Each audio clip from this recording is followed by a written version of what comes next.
Hey, cycle breakers and barrier breakers alike. Welcome to the Fuck That Bullshit Podcast, where we advocate, educate, motivate, and create a safe space for you to embrace the mental wealth of marginalized and disenfranchised communities. We are serving no bullshit knowledge, tools, strategies, and insights. And yes, we will be entertaining. Our goal each episode is for you to leave feeling empowered, ready to take action and make meaningful choices that pave the way to your abundant mental wealth. So enjoy, like, subscribe, share, and discuss. Make sure you save it too, just in case you want to look back at it and get some more tips and things. The PTBS Podcast is for education, empowerment, and inspiration. It is not a substitute for therapy or professional mental health care. If you're in need of additional support, please reach out to a licensed mental health provider. Warning: the Fuck That Bullshit Podcast is intended for mature audiences only. This podcast contains raw, unfiltered conversations about mental health, social issues, and breaking generational cycles. We keep it real, unapologetic, and explicit because healing and empowerment require honesty. We're going to have strong language and adult themes, unfiltered discussions on race, identity, and mental wealth, challenging bullshit narratives without censorship. So if you're easily offended, this might not be for you, and it's definitely not for kids. But if you're ready for bold, barrier-breaking conversations that empower, educate, and entertain, tap in and let's fuck that bullshit together. Let's go.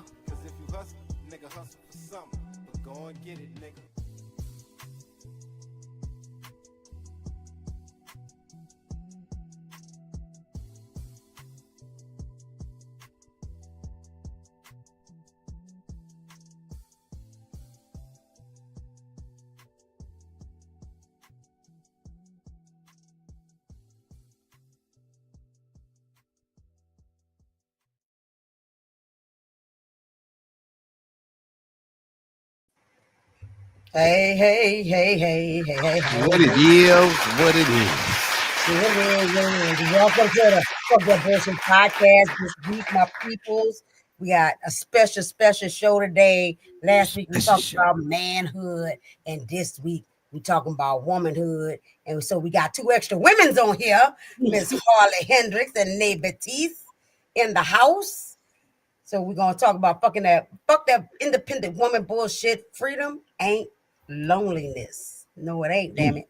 No, it ain't. Damn. How y'all week was, though? Well, my week was awesomely the same shit it is every goddamn week. Wow.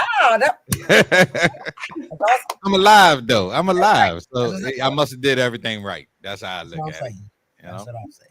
My week is great. I don't have to go to work tomorrow. Bet.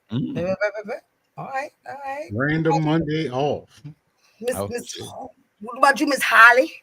You know what? My week has been great. This is actually a milestone week for me because I reached 5K followers on my Facebook. I saw that. Yes, ma'am. And so I'm almost. Let me press the button. Let me press that button. It's like a 90 sitcom in here. I like it here. I will come back. I gotta come back because it's like a 90 sitcom. Y'all know when they walk through the door and they start clapping? Yeah. We like doing that. I like it. Yeah, I'm almost at my goal of 5K across all three. I just got to get Instagram, but TikTok and Facebook, I'm over that threshold. And I feel like after that threshold, then it gets a little bit easier. Yeah.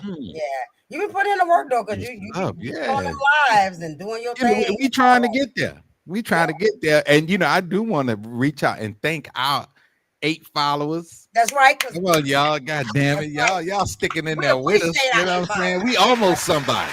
That's right. Almost somebody. Nate, how your week was? It was pretty good.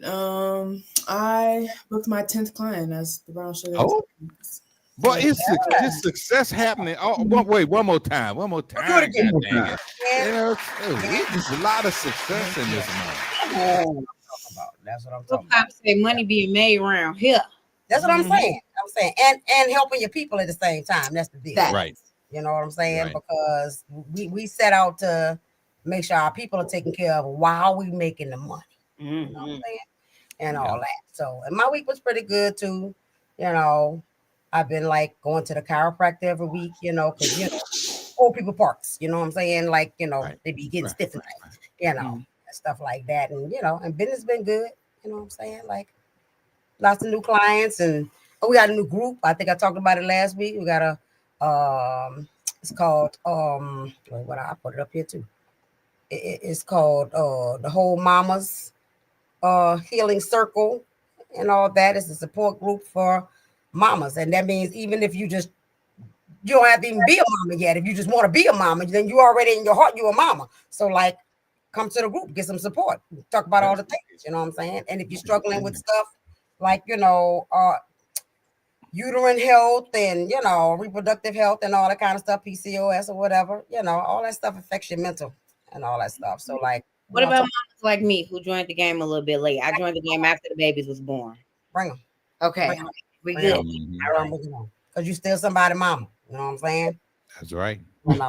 And we need to start supporting each other. You know what I'm saying? So our topic for the day. I'm open with this though, because I thought about what my definition of womanhood was. And so with the assistance of my chat homie, of course, I wrote a little something, right? So womanhood through my eyes is not a watered down version. It's not a cute little checklist. It's not the purity packages, the silent, the good girl rules, the independent aesthetic, or the soft life cosplay. None of that. Through my eyes, womanhood is deeper than that. It's layered, it's lived, it's learned, and it's earned through fire and still coming out shining. Womanhood for me is the right to be complex without apology, to be soft without being dismissed, to be strong without being punished, to be emotional without being labeled unstable, to be sexual without being called unworthy, to be whole without being asked to shrink to somebody else, so somebody else can feel big. Womanhood is the place where my trauma met my transformation, where the things that almost broke me became the blueprint for how I decided to heal. It's generational, it's spiritual, ancestral, metaphysical, and it's my Mimi's prayers and my mama's grit. It's all of my daughter's laughter and my own damn rebirth. Womanhood is knowing I can hold truth in one hand and tenderness in the other. Cuss while I'm healing, cry while I'm leading, love while I'm boundary setting, correct you with compassion, and still show up like I was called, not like I was convenient. Womanhood is the freedom to choose connection without betraying myself, the courage to ask for help without shame, the clarity to distinguish real security from emotional captivity, the wisdom to stop calling survival strength, and the audacity to say my worth ain't up for negotiation, not now and not ever. I'm not defined by my past, not my partners, not my children, not my body, not my mistakes, not anybody's opinion of me. I am defined by my becoming, and every woman listening deserves to reclaim that same truth for herself. So tonight we're going to talk about it. The myths, the expectations, the pressure, the pain, the independence that turned into isolation, the value assigned by men who had no business holding the pen. And tonight we're going to free some folks, because womanhood is not silence. It's not sacrifice. It's not suffering. It's sacred. It's sovereign. It's a whole revolution wrapped in love, wrapped in culture, and wrapped in truth. So let's get on with this show. I heard that. Oh, God damn, man. That was deep. That was nice. Thank you. I'm gonna go on and just say it though. Fred, we didn't get that intro on the man. No, we didn't get that intro like that. First of all, that's my responsibility. I guess that was on us. Yeah, that was on us. I can't do that for y'all. Yeah, I'll take the charge. Now I'm gonna take the charge. But there'll be plenty more man shows. So yeah, we're gonna have to come up with something next time. Once again, I wish I would have thought of that. I would have thought of that. Shit, I'd have wrote my own shit. Yeah, I'm telling you. That shit would have been dope. That was beautiful. That was. I was like, I'm hoping that she's not gonna ask nobody else what our definition is, because I'm because I didn't think of I said, but no, after I read this, my lady's gonna be like, what she said. What she said. Mm-hmm. Right. I know. I ain't gonna lie. That was some hard follow up. Right. I want to cover. I love the ladies. That's all I got to say. I love the ladies. When I think about this topic, and y'all know, I done been on Black Show, and I had to check Black on how he, treats women and talks about women and stuff like that. And I enjoy being there for that banter and stuff. But like, I've had lots of experiences, that red pill talk is, right, and stuff. And so we've been there on Beyond 11:30 when I had to be like, hold on, because you won't generalize. Hold on, because you won't talk crazy about. Like, we can stop this right here. Right. I saw at least one of those. Her and Brian B went at it that day. That day that me and Brian B went at it, and one day we went at it so hard, it was raining out here in Chicago, and the storm cut me off. I said, God, let me back on. I keep get back on. Get back on. Right. The Lord says, no, ma'am, not right. Because most of the time we have to hold it, or tone it, right, and stuff like that. But we need a space where we can speak up loudly, and not have to, make it, cushy or whatever. Like how women are treated, and specifically Black women. Because remember, guys, this is a Black show. Someone talk about Black people. I can't tell you nobody else's experience because I'm Black. So, as a Black woman, I'm tired. I'm tired, right? And I just had a conversation with somebody this week that was like, women's value is blah blah blah blah blah, but it's all based in what men think and all that. And remember last week y'all mentioned the men's value is rooted in what women want. It's rooted in a woman's definition. Right. And I feel like that needs to change. We need to be defining ourselves for ourselves and being what we want. Yeah. Be the thing that you want to see. Right. Mm-hmm. Like if you're being authentic about your label, then you end up where you're supposed to be. If I allow somebody to label me, or if I accept any label that might not be right to me, then I'm on a shelf that I don't even belong on. Thank you. And that's real talk. That's real talk. So we're going to start with how social media looked at women. Right? Are women actually heavy, or are they performing a lifestyle to survive expectations? I couldn't hear the question. Yeah, do it again. Are women actually living, or are they performing a lifestyle to survive expectations? I feel like both, honestly. I feel like there is a small pocket of women who are living, and we are being aggressively shamed for it. I say we because I am one of those women that the internet will devalue very quickly.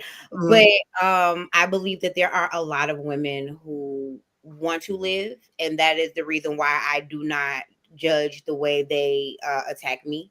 Because I believe they attack me from their own kind of fear, from behind their own veil of like, this feels like it's okay. Yeah. But somebody told me that it's not okay. So I'm going to tell you that you're not supposed to be doing that. But they can see my happiness, and they can tell that they can access it too. Yeah. And I usually say that it's usually rooted in that. It's rooted in the freedom that I'm operating in, people want. And instead of saying, go on, girl, tell me how to do that, they shame and they jump on the bandwagon of, oh, she this and she's that, or whatever. Do you? So what part is like performative and what part is really us? I think we're us when we're with our friends. I think we're us when we're with our girlfriends. I'm about to say the thug part of us is performative as hell. Like ain't none of us that fucking thug. I don't care where we came from. I don't care how hard we grew up. I don't care how thug our mama was. It's all a defense mechanism. All of us are soft girls. All of us want to be pretty princesses. Like, please come and snuggle me. Like, let's talk about our feelings. Like, but because you're stupid, I'm gonna just thug this out. I mean, like, so that's all very much a performance. If we with each other, then girl, let's cry together. We be breaking down, baby. And I think last week y'all asked about whether we have those conversations. Right. Yeah. Right? And like I said, like we do. We have those conversations all the time. And when you're hanging out with other women who are trying to thrive and do better and all that, because you can't bring places. Just like Brian, you always be like, okay, I'm talking about men, not boys. I'm talking about men, not niggas, right? And same thing over here. We ain't talking about bitches and hoes. And we ain't talking about like my bitch. That's different. Right. I'm talking about these bitches out here and these hoes out here. These skanky. That's not who I'm talking about. I'm talking about hanging out with your girls. And these are people who got your back, who gonna encourage you and all that. Like, example, I invited Harley to the show. I went to her page because I couldn't remember how to spell her last name right. I didn't want to fuck it up and all that. And I was trying to see if there was any pictures I could steal. So before I asked her for it and all that. But I got on there and I realized she had a thing for sale. It was a fucking $1. I bought it. Like, you know what I'm saying? Like, why would she got for a fucking $1? Good damn. Like, I got $1, nigga. You know what I'm saying? You know, and then she sent me a message, thanks for purchasing and all that. And here's the thing, I ain't give a fuck what it was. I ain't give a fuck what it was. Blind purchase. That's what's up. With $1, I got $1. I'm supporting my girl. That's what I'm talking about. And then what's so crazy is if when you actually open it, I give you a full gratitude manifesto. Right. Yeah. To save your life, and all I'm asking for is $1. Because I really don't care for it. Right. I want the revenue not only because of that, because I feel like even if you spend just $1 on it, you'll actually read it. So I'm so concerned about people getting more gratitude in their life, because I do believe that women become performative. To kind of get back the question that you're asking, we become performative because of the lack of gratitude. Being a woman, especially being the woman of a house, is a thankless job because you do everything. And so everybody just expects there to be something there when they don't ever think, how does that get there? How does the toothpaste get there? How do the toothbrushes get there? And I didn't recognize all of this until that person wasn't my mama no more, and it was me. And it was just like, I'm always in attitude because we're always in our own zone, thinking about our own life. But there are a lot of very small nuances of our day that will not exist without this one single individual. And very few people take a moment to tell her how beautiful she is, how amazing she is. And so it does become like you don't even care enough. And there's not enough gratitude in my life for me to even be the softness that like Nate talked about. Like, I can't be soft and cuddly when I know that I feel like I'm not being cared about. When in reality, I'm the most important person in the house. As soon as I get sick, everybody loses their man. Right. Exactly. And I remember Nate saying that when she first moved out, she was like, there's things you don't think about, like a broom. Mama, can I borrow your broom? Like, and every day she I was like, damn, who better seasons? Me. And seasoning is another one, right? Like, nigga, you got to buy salt and pepper. You didn't know you regularly go buy salt and pepper. I don't know. I thought seasoning cabinets just came like that. When I'm I was like, wait, that's not crazy. I ain't gonna lie. That is not a crazy thought. That is not a crazy thought, because I remember when I first moved out on my own, I went straight to my mama, because you thinking the big shit. You thinking rent and the bill money and all that type of shit. You're not thinking. I had my mama make out a grocery list for me, and even to this day, I mimic her grocery list when I make groceries. And seasonings was on there. I'm a Tony Stacheraise man. Let me absolutely. You know what I'm saying? I put that shit on everything. Grab me in the kitchen like salt, baby. Exactly. I mean, that is salty as a motherfucker. Thank you. I love it. But and I feel like that's it. It's just, I think womanhood is being okay with looking in the mirror and getting that gratitude, and that gratitude being enough. Because the reality of the fact is that my fiance or my stepchildren don't know how hard it is to keep this house running. And so the way in which that they do appreciate me, I have learned to become grateful for, and I am learning to make my voice enough. So when I'm doing things and I'm restocking the house and I'm doing this and I'm like, good job, girl, you really doing this shit. It matters more to me than it did before when I was around complaining about it not happening. Right. I saw one, and Fred, you found some really good videos. I'm just saying. Couldn't put them all on there. It's a lot of stuff. It's a lot of stuff. It's a lot of stuff. I'm gonna start calling this dude the Clip King. This nigga. He is the Clip King. And one that was like, me up. He know I wasn't gonna post it because it's 20 minutes long, but it had good information in it. Right. I'll send you stuff. I know you ain't gonna post it, but but it's good to gather stuff from. Right. And one I know is talking about the social media aspect of like the soft life versus the boss babe, the independent one, all these different personas that we gather up to, garner whatever it is we're trying to garner. That's all I can say, right? Because sometimes it's for attention, sometimes it's real stuff and all that. But I heard one person say, I'm trying to see if I had, no, I didn't. I don't think I put that one on there. But they mentioned that the soft era, guys, everybody's like, I'm in my soft girl era and all that. They were attacking the idea of it being an era and that soft girlness should be all the time, right? And all that, which I agree. We should be able to be soft all the time, but I can't be soft if I gotta thug it out because I'm the one that's doing all the things. Mm-hmm. And I remember even when I was married, there was that, like, why you like so hard and you don't let me, like, just if you take over, I won't do none of this shit, But if I'm afraid if I release the reins and you're not taking care of what you got to take care of, then everything gonna fall apart. Yeah, and I'm not gonna just sit back and let it fall apart. Right. I ain't gonna lie. This y'all show. I'm not just gonna jump out there. All right, but look, do you think? And this is just a question. This is not me, because I don't want to get my ass kicked after the podcast, and y'all not gonna be here to help me for saying I got you, bro. I got you. Right. Don't worry about it. Bro. We'll get our hands together. She got hands, man.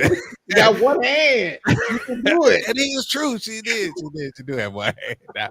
But do you think? And of course, this is just a question. But do you think that that I don't have an opportunity to be that soft person, and that and Chanel, like when you were saying, I have to kind of stay on point on that thing in case you drop the reins. Mm-hmm. I think the most important thing, the thing that I heard the most was in case you drop the reins. So it's not to say that the person actually dropped the reins, but if you stay in that masculine position, do you feel like you're then minimizing that man's masculine position? You know what I mean? But like with my situation, he never took the reins. He wanted the position. He wasn't doing the action. We do know that. Right. So that's a different story than somebody taking the reins. Sort of when I know who you're talking about. Somebody is taking the reins. Right. If he had taken the reins, I really would have backed off. Right. I'm literally, I'm like, no, you do it. Mm-hmm. No, you do it. Right. Because I really don't want them. I don't want the reins. I don't. Yeah, I was gonna say that. Want to be a girl? That's all I want to do. Just pretty princess. That's it. That's it. I'm like, as a young lady, girl has never had a good relationship with my father. I'm always kind of on edge to not receive any more of the disappointment than I already received by not having him in my life. Right. So I feel like I've already kind of done some things in my life to not, and I won't even consider it to be masculine because I don't consider strength to be solely right. Yeah, that's bullshit. But yeah. Person, but I'm still soft because I'm not picking up. Even when I was a single woman, I wouldn't pick up a case of water. This right now, I crochet is how short my nails is. Chanel will tell you my nails are usually an inch or better. So I've never picked up anything in my life, but the strength, the inner strength that I've had to have because I was a girl that grew up with a distant relationship with my father, it had to be a man who came and made me not feel like I was going to get that ball drop to make me step away. Because for me, it's just like I've already experienced the ultimate disappointment. I won't get that first dance. I'm not going to get walked down the aisle by the man that created me. Maybe somebody else will step up and that's beautiful, but it's still already not that. And I chose you. You're my partner. You're my man. And if I chose you, then I need to make sure that I'm safe with you before I relinquish that role. Because if not, then I remain strong. I don't have a problem with my strength. Makes sense. Yes. I got you. Yeah. And I think that father wound is a big deal. It is. Mm-hmm. It's a real big deal. Want to talk about that, Nick? You want to talk about the father wound? You have a terrible poker face, Nate. I'm never trying to hide what I feel. About that, if she's Chanel daughter, she ain't trying to. There's no reason to poker face when I'm gonna just say the shit. I mean, yeah, what Harlan said. Like, until you show me that you're gonna be the nigga that I need you to be, I don't know what to tell you. I really don't. Showing me because shit gonna keep happening. Yeah, you might be the man that take out the trash, and that's cool. I didn't have sex. That's cool. Take out the trash, but can you handle other shit? And when other shit happen, I need to watch who you gonna be.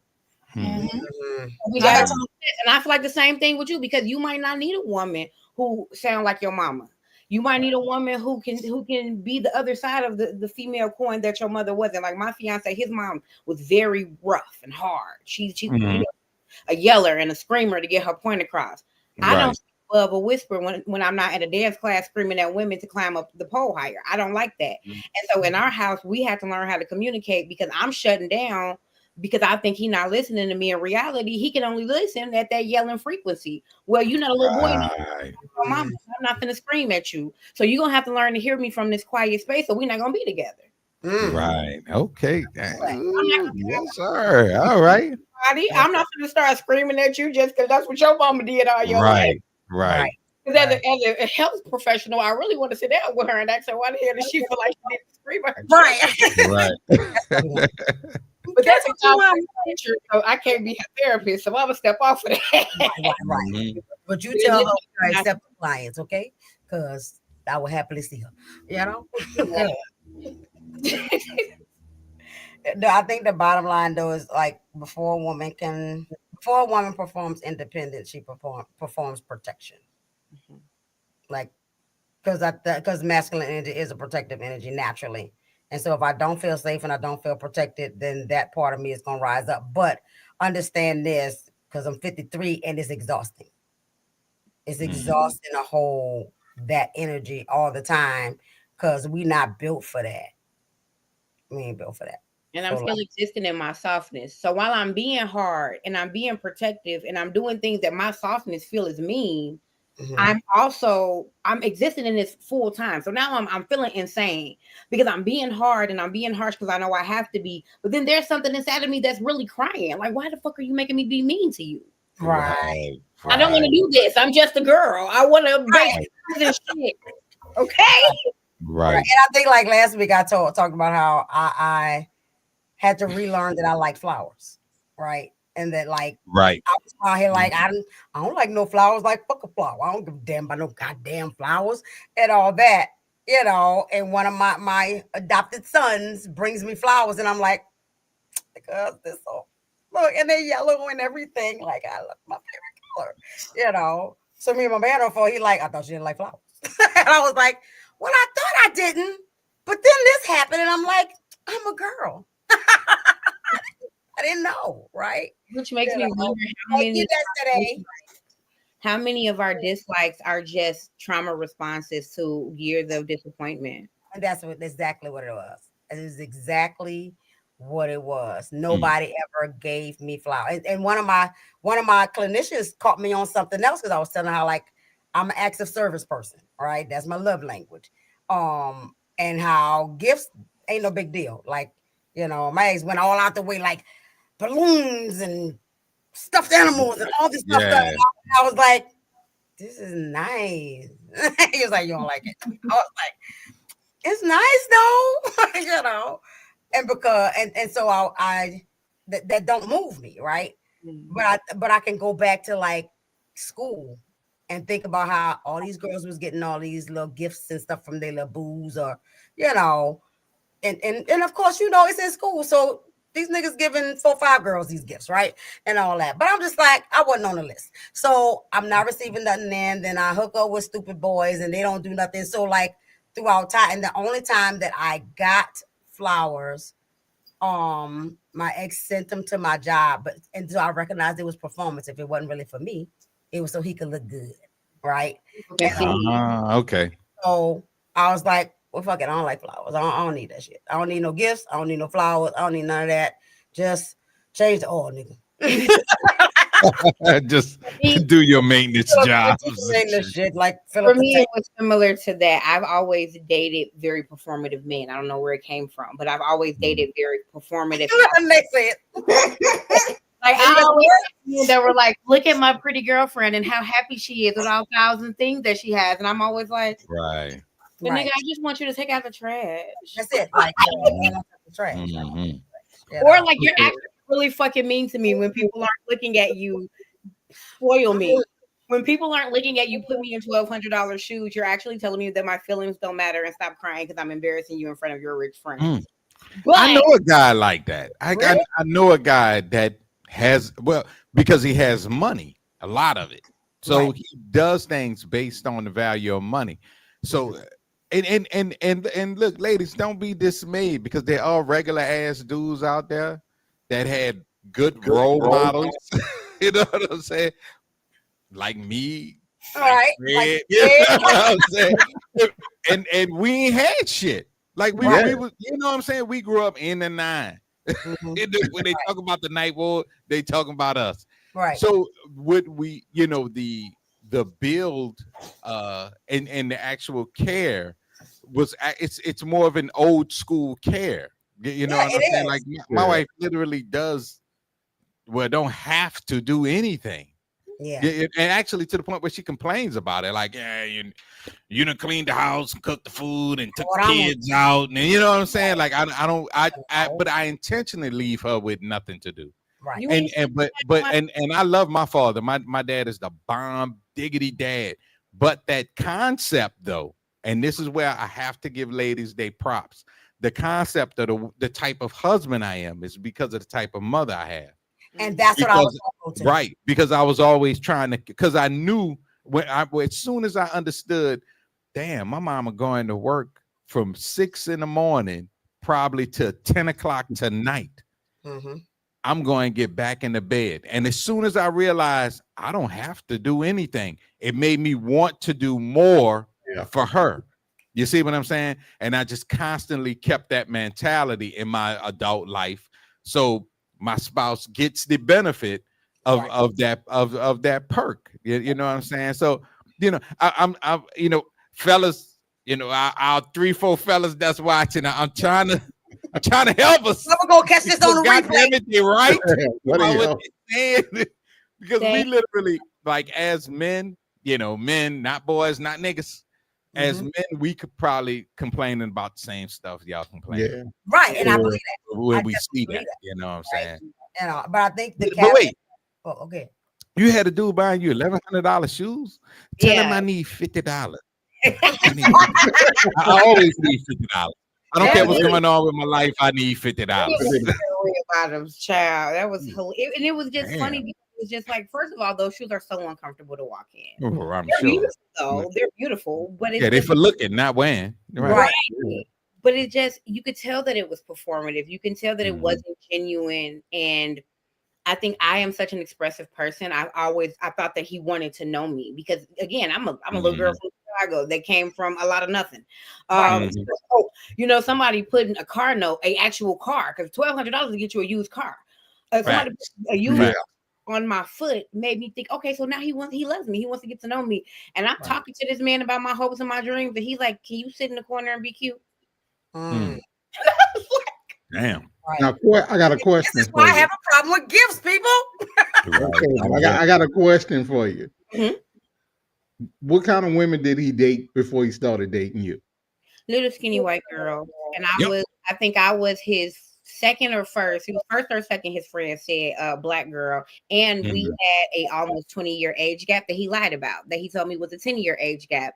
And I did not find out that he was 20 years older than me until we were in Winn-Dixie and he bought some beer And when you in Winn-Dixie and do a self-checkout, you got to put your birthday in. Facts. And he put that year in, and I started doing some math. He was like, nigga, you is ready for Social Security benefits. Like, nigga, you got an AARP card. I'm in the middle of college. You old ass man. It's like, you nasty motherfucker. You know JG Wentworth personally. You nasty. And honestly, it created in me a very heartless woman. Like, I became a gold digger because then I realized that there are men in this world who go out of their way to be dishonest about whoever they are and what they're doing, as long as they had a beautiful woman on their arm. And when I realized that I fit that mold, well, then I just gave y'all for whatever you got. Whatever you got, that's what I want. But you know, in reality though, it don't really make you a gold digger, because if somebody out there willing to, you know, like their personal value is their wealth, you know, that their liquid, you know what I mean? Yeah. You're not really a gold digger. It's like, oh, you want to keep giving me things, then I'm going to keep receiving. You know what I'm saying? Trust me, I didn't. If that's gold digging, I got a history of gold. I done gold dug in my life. I wasn't letting this personality go to waste. You got to pay for my time. And you know, I think on that same note, they tricking on you, Brad. Yo, shit, but actually now I'm out. They know me in New Orleans. Stop playing with me, Jared. And I'm the DJ too. Yes, sir. Oh, Lord have mercy. And we love a DJ. Exactly. Yeah. And I think, but on that same note, though, like I think, and speaking of the value woman thing or whatever, like there's so much of demonization of us sleeping with different people, and I see that same thing happen, and I did it too. You know, I became a pimp because I was like, niggas just want pussy, so cool, let's make an arrangement. You, and you. This is the contract, right? Right. And all that. And then after that's going on for so long, they're like, you treat me like a piece of meat. And I was like, that was the contract. Right. And all. So same thing like with the gold digging, like, no, this was what we agreed to in the beginning. And now all of a sudden you feel used or whatever. But when I want something different, then niggas out there fucking everybody. Right. That's free. That's free. Your mom had a roster. Like, they know her in New Orleans. Right. They know me. You know, when we ain't got no arrangement, I'm gonna accept everything. But if we got an arrangement, now we got some parameters. I want my allowance to be. Right. Now I got a problem. Right. Exactly. You know, so I think and I think one thing feeds the other, because like Brian said, like you can say a lot of the same stuff about women as we do about men. And that's what I see back and forth on the internet all the time, you know, us fighting back and forth about, you know, what women should do or be or whatever, and what men should be or do or whatever, and all that. But like, if we turn it internal, and like my baby girl says all the time, can we be good humans? Facts. Yeah. And that's it right there. That's it. It's not about being a good woman or a good man, just be a good person. Right. In order to even be a good mom, I gotta be a good person, right? What's my phrase name? First, you gotta give a fuck. First, you gotta give a fuck. Before anything else, you have to care, right? And so, if you don't care, then why are you here? Why are you in the mix? What is your game plan? What is it that you're trying to do, get, be, or whatever? But like, if you're being a good person, then you'll receive good things. And not that bad things don't happen to good people, because they absolutely do. We gotta learn stuff. They do. Yeah. You know, but we don't set out to harm and all. But I don't think people are consciously, I'm sure there are some, but I don't think people just consciously set out and be like, I'm gonna fuck over this woman. Right? I'm gonna fuck over this man and all that. It's the pain and hurt. The thing you said a minute ago, Brian, was like your mama. Yeah. Right. It was a great mom, right? And so even though she wasn't there all the time, right? So it wasn't even about her being present at that, like y'all were able to see who she was, appreciate who she was, and follow suit. right? And stuff like that. But there still had to be something in the way Auntie Mona treated y'all and raised y'all, even being at work all the time, that counted for the men that y'all became, right? And not that y'all only have y'all player days, right? And right. I think it's intrinsic though, Chanel. And the reason that I say that is because I know men who watch their mothers do the exact same thing that Brian described. And because of that, they sit back and they don't do nothing. And that's what I was going to say. What's the difference? My mama did it. My mama did it. And so you could do it because my mama did it and she's still alive. Yeah, but your mama back hurt and she looked tired. Right. Yeah. Somebody want to know why Big Fred ain't talking. Oops. You got to say somebody calling you out. Destiny said, because they just want me here because I look good. That's my only job. That's not his only job. Nigga, you don't look that good. You need to stop that. I'm eye candy. Let me say that you're right. Big sexy Fred. Change your name from Big Fred to Big Sexy. Yep, big sexy Fred. Next week, that will be my new name. Okay. All right, Big Sexy. Yes, absolutely. Oh shit. So the next segment, security versus happiness, the trade-off. What does security cost when women spiritually, emotionally? What does security cost women spiritually, emotionally, and mentally? I feel like it costs whatever the man didn't pay to become a man. Oh. Okay. Let me sit back on this one. Because whatever it is that you lack, if I'm gonna submit to you seriously, whatever it is that you lack as a human being is gonna show up at the head of my house because that's where I'm placing you. And that's why I gotta work on myself because whatever I lack gonna show up at the neck of your house because that's where you placing me. Right. This is very, very true. Okay. Very true. Because what I see in like a lot of my couples is that. So she is like a woman is like sacrificing what she desires for the security aspect, right? So like, oh yeah, he might be out in the streets, but he taking care of me financially, right? Or he doesn't, he's not emotionally safe, but I got this ride outside and I can go do what I want, right? And I think they believe that that's sustainable, but it's not. Over time, after so many years, it's going to fall apart. Your needs not getting met, right? And when it starts to turn into, especially for us, is I don't want to sleep with you. I don't want to sleep. I don't feel connected. I can't get into this with you because I'm disconnected here and I'm disconnected here.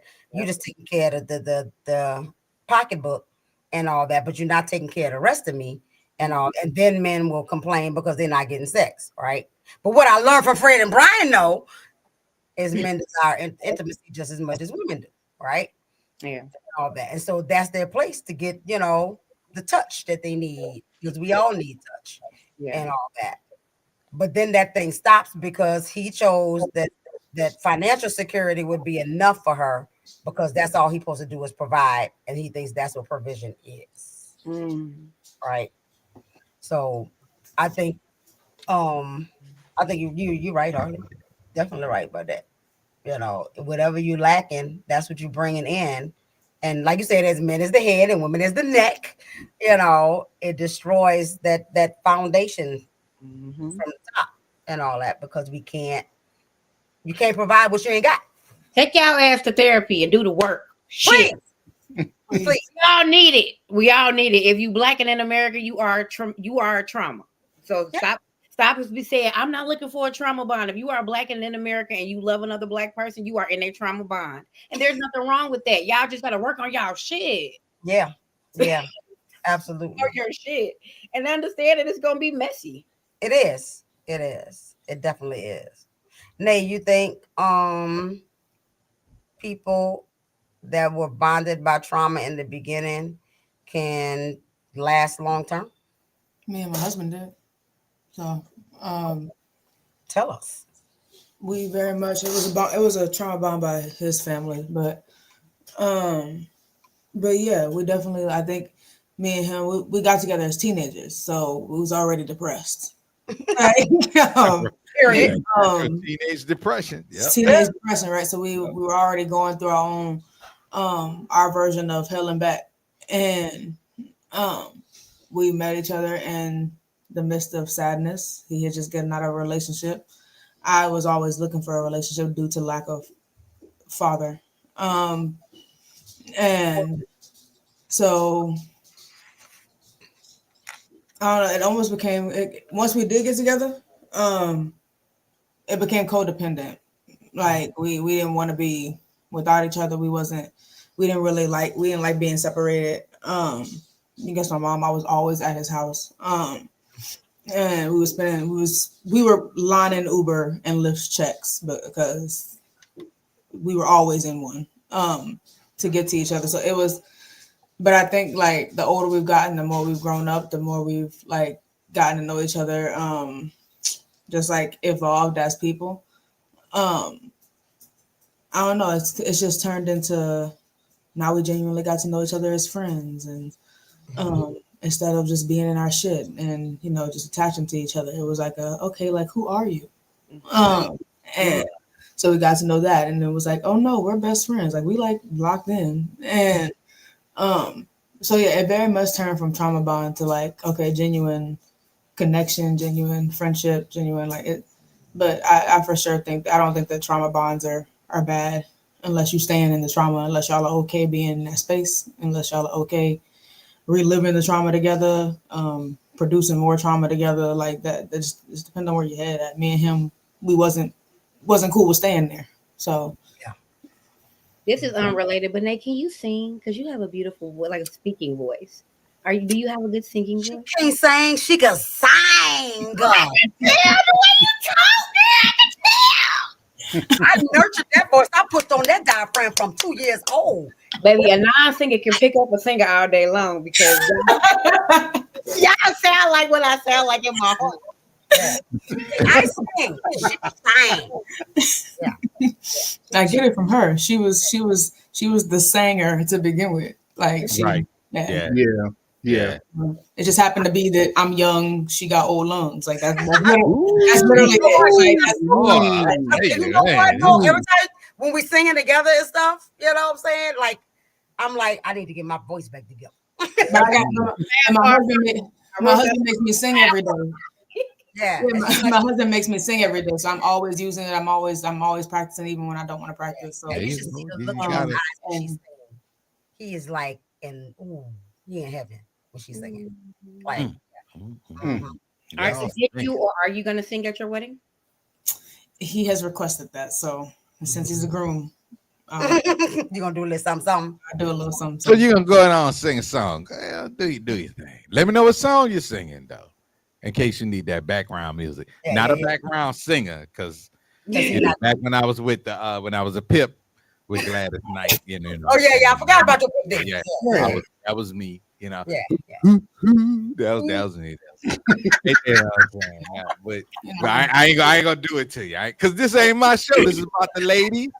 Okay, all right. You was one of the tops, boy. You spent the weight. You better know. You tune me. You tune me. You know. Yeah, one of his favorite songs. If you could be a professional imaginary friend, I could be a professional imaginary background singer. Right, you can. It's a thing. You can be whatever you want to be. You can. Exactly. Yeah. What is his favorite song? One of his favorite songs for me to sing is Monica. Everything to Me. So that's probably what I'll bust out with. And that song, that's not the same one, Brian. That's a different.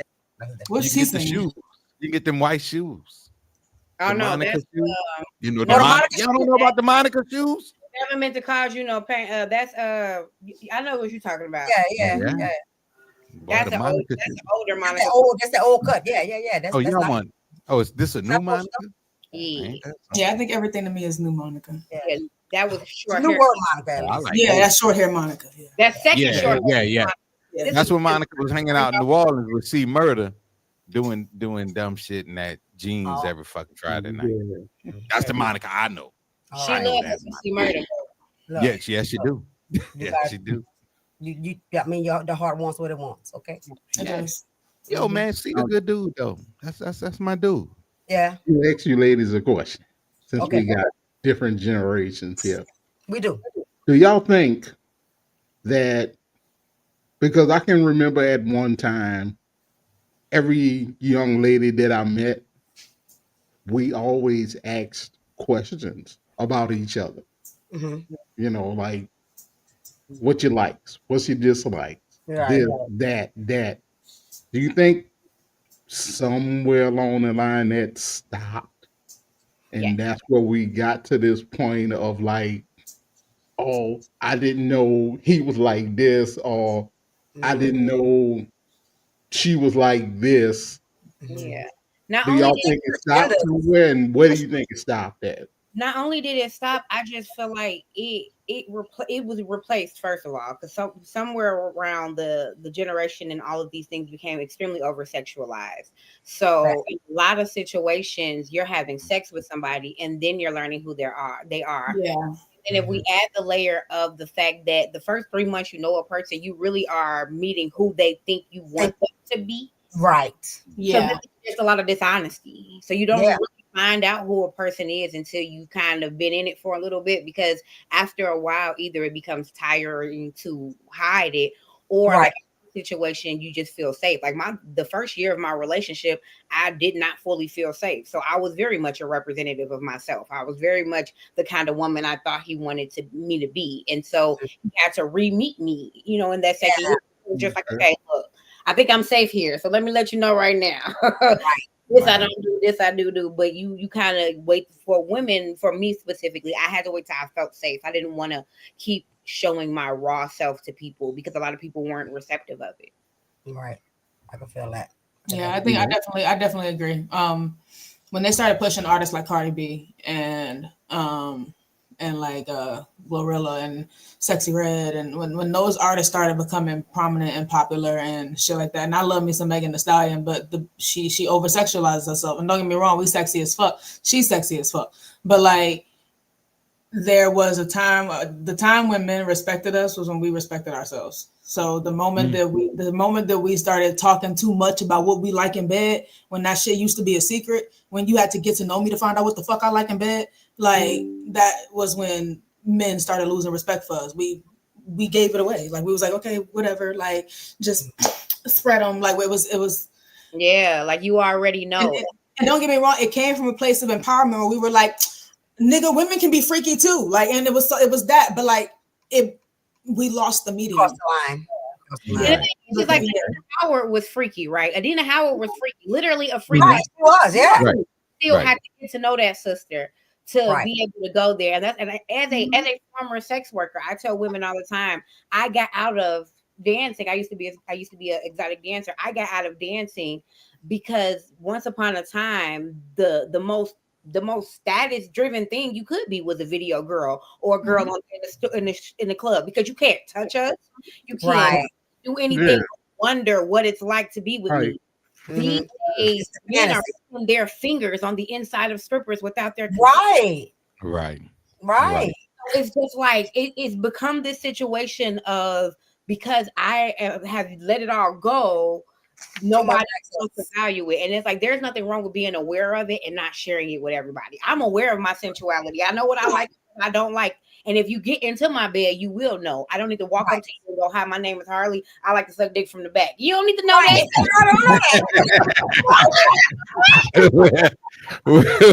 Well, damn, ladies and gentlemen. That's why in the beginning I said, well, welcome Harley to the show. Now we got 12 viewers. We got 12 viewers. Thanks, Carly. Appreciate you, sis. You are now a friend of the show. Oh, damn that. You are irregular. My dad will tell you, I'm going to give you a clip, baby. Every week, I'll give you a clip. Oh, Lord. Now my son. Well, what is Devontae saying? Oh, okay. So relationship with both. We talking about my nephew, man. I know.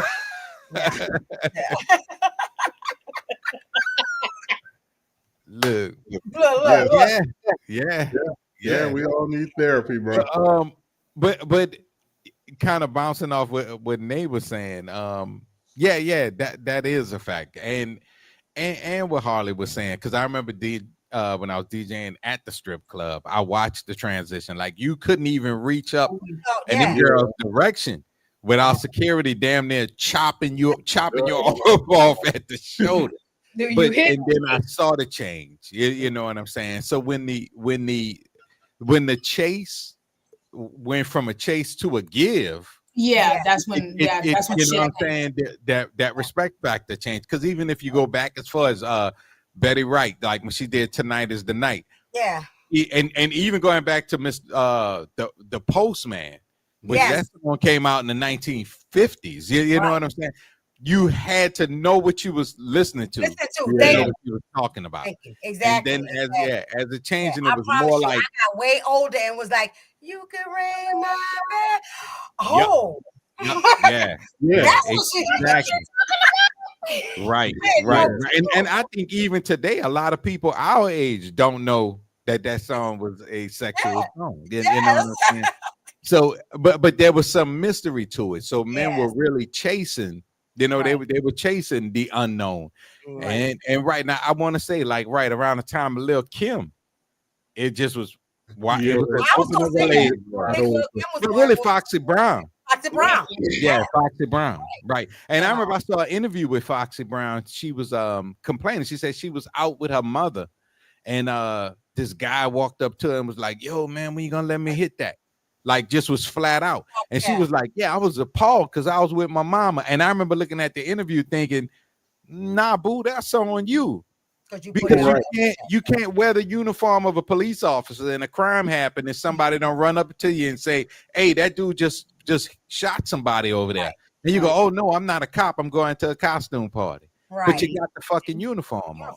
You know what I'm saying? So you can't advertise that. And then it just got more and more and more out there. But again, because this is a black show, that's what the white folks is paying us to do. You see what I'm saying? Like, they're paying us to make that kind of music. Because Public Enemy didn't die when you stopped hearing Chuck D. It's a lot of groups that don't do this. A lot of artists that don't do that. You know what I'm saying? That's the narrative, you know. And that's they put that in our music, and they got us. Like, they have women very over sexual. As a matter of fact, this brings me into the feminism movement thing, and I got a video for that. We gave up our femininity for feminism, and we got a raw deal. It started out as a way for our mothers and our grandmothers and our even great-grandmothers to have equality, equal pay and voting rights. All of that's good. I have no problem with that. But it has morphed into something else. Toxic femininity tells women that it's not good enough to just be a woman. You want more than motherhood. You want more than marriage. You want more than to be a homemaker. There's nothing wrong with those who work outside the home, those who go to school and get a college degree. I did it. But now we look down on women who want to stay home. They're called trad wives in a way that is derogatory. That's what toxic femininity bred. Women are told they can do anything a man can do. Fight in the street, fight another man. All these videos of women fighting men. What is up with that? You are not a man. It's all right to be a woman. It's glorious to be a woman. I'm glad to be a woman. But toxic femininity tells you that you got to go beyond being a woman. You need to put aside your charm, put aside your femininity, put aside your softness, put aside being selfless and caring for others. And things are terrible now. Families have broken up. People are miserable. Women who are single are miserable. Statistics prove me right. It's not something I just pulled out of my ear. People are miserable because they've walked away from something that the Most High gave us and something He said was good. Am I saying everybody needs to stay home and have babies and never work and never vote? I'm not saying that, so let's not even jump there. I'm saying feminism has hurt us. It has destroyed families. It has women believing all kind of foolishness. Yes, foolishness. Argue in the comments. Shit. She right though. She right. She right. She's 100% right. I've heard those conversations like recently. Just sitting back, two young women that I know. Not gonna say no names. Because we don't say names on the show. But just listening to them two go back and forth. She was talking about having children. She said, well, I want children, but I want to do this, I want to do that, I want to do this, I want to do that. Maybe when I'm in my 40s, I'll decide to go try and find a husband and have some children. And I'm listening to it, and the other girl I was talking to is single. She got one kid. And she was comparing some guy that she's dating now. Actually, she said she was going to break up with him because he was too nice. So I asked, what's too nice? Right. Well, he be doing this and he be doing just like what Brian just talked about earlier. Just doing stuff. I'm like, ain't that what y'all say y'all all want all the time? Yeah, but I'm like, be careful what you ask for, because then you're going to get it. You're going to break up with this guy. You're going to end up with an asshole. And then you're going to say, oh, man, ain't shit. No. You had one. That one ain't nice. Because you're so used to dating assholes that you don't know what to do when a good one show up. That's comfortable for you. That's give that guy a chance. It's a culture shock that a lot of women aren't comfortable walking through and being okay with.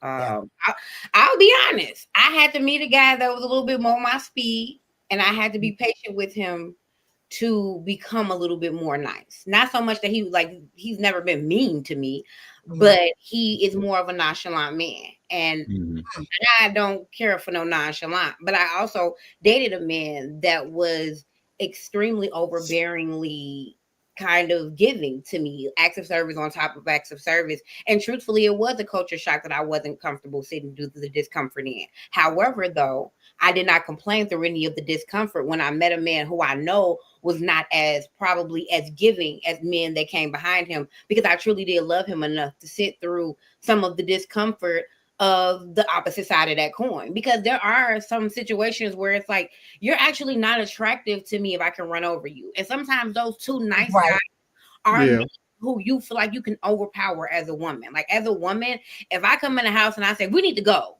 and you watching TV and you just jump up and say, yes, dear, I'm not gonna lie to you, that doesn't make my lady parts happy. And so that's be real. Yeah, be real.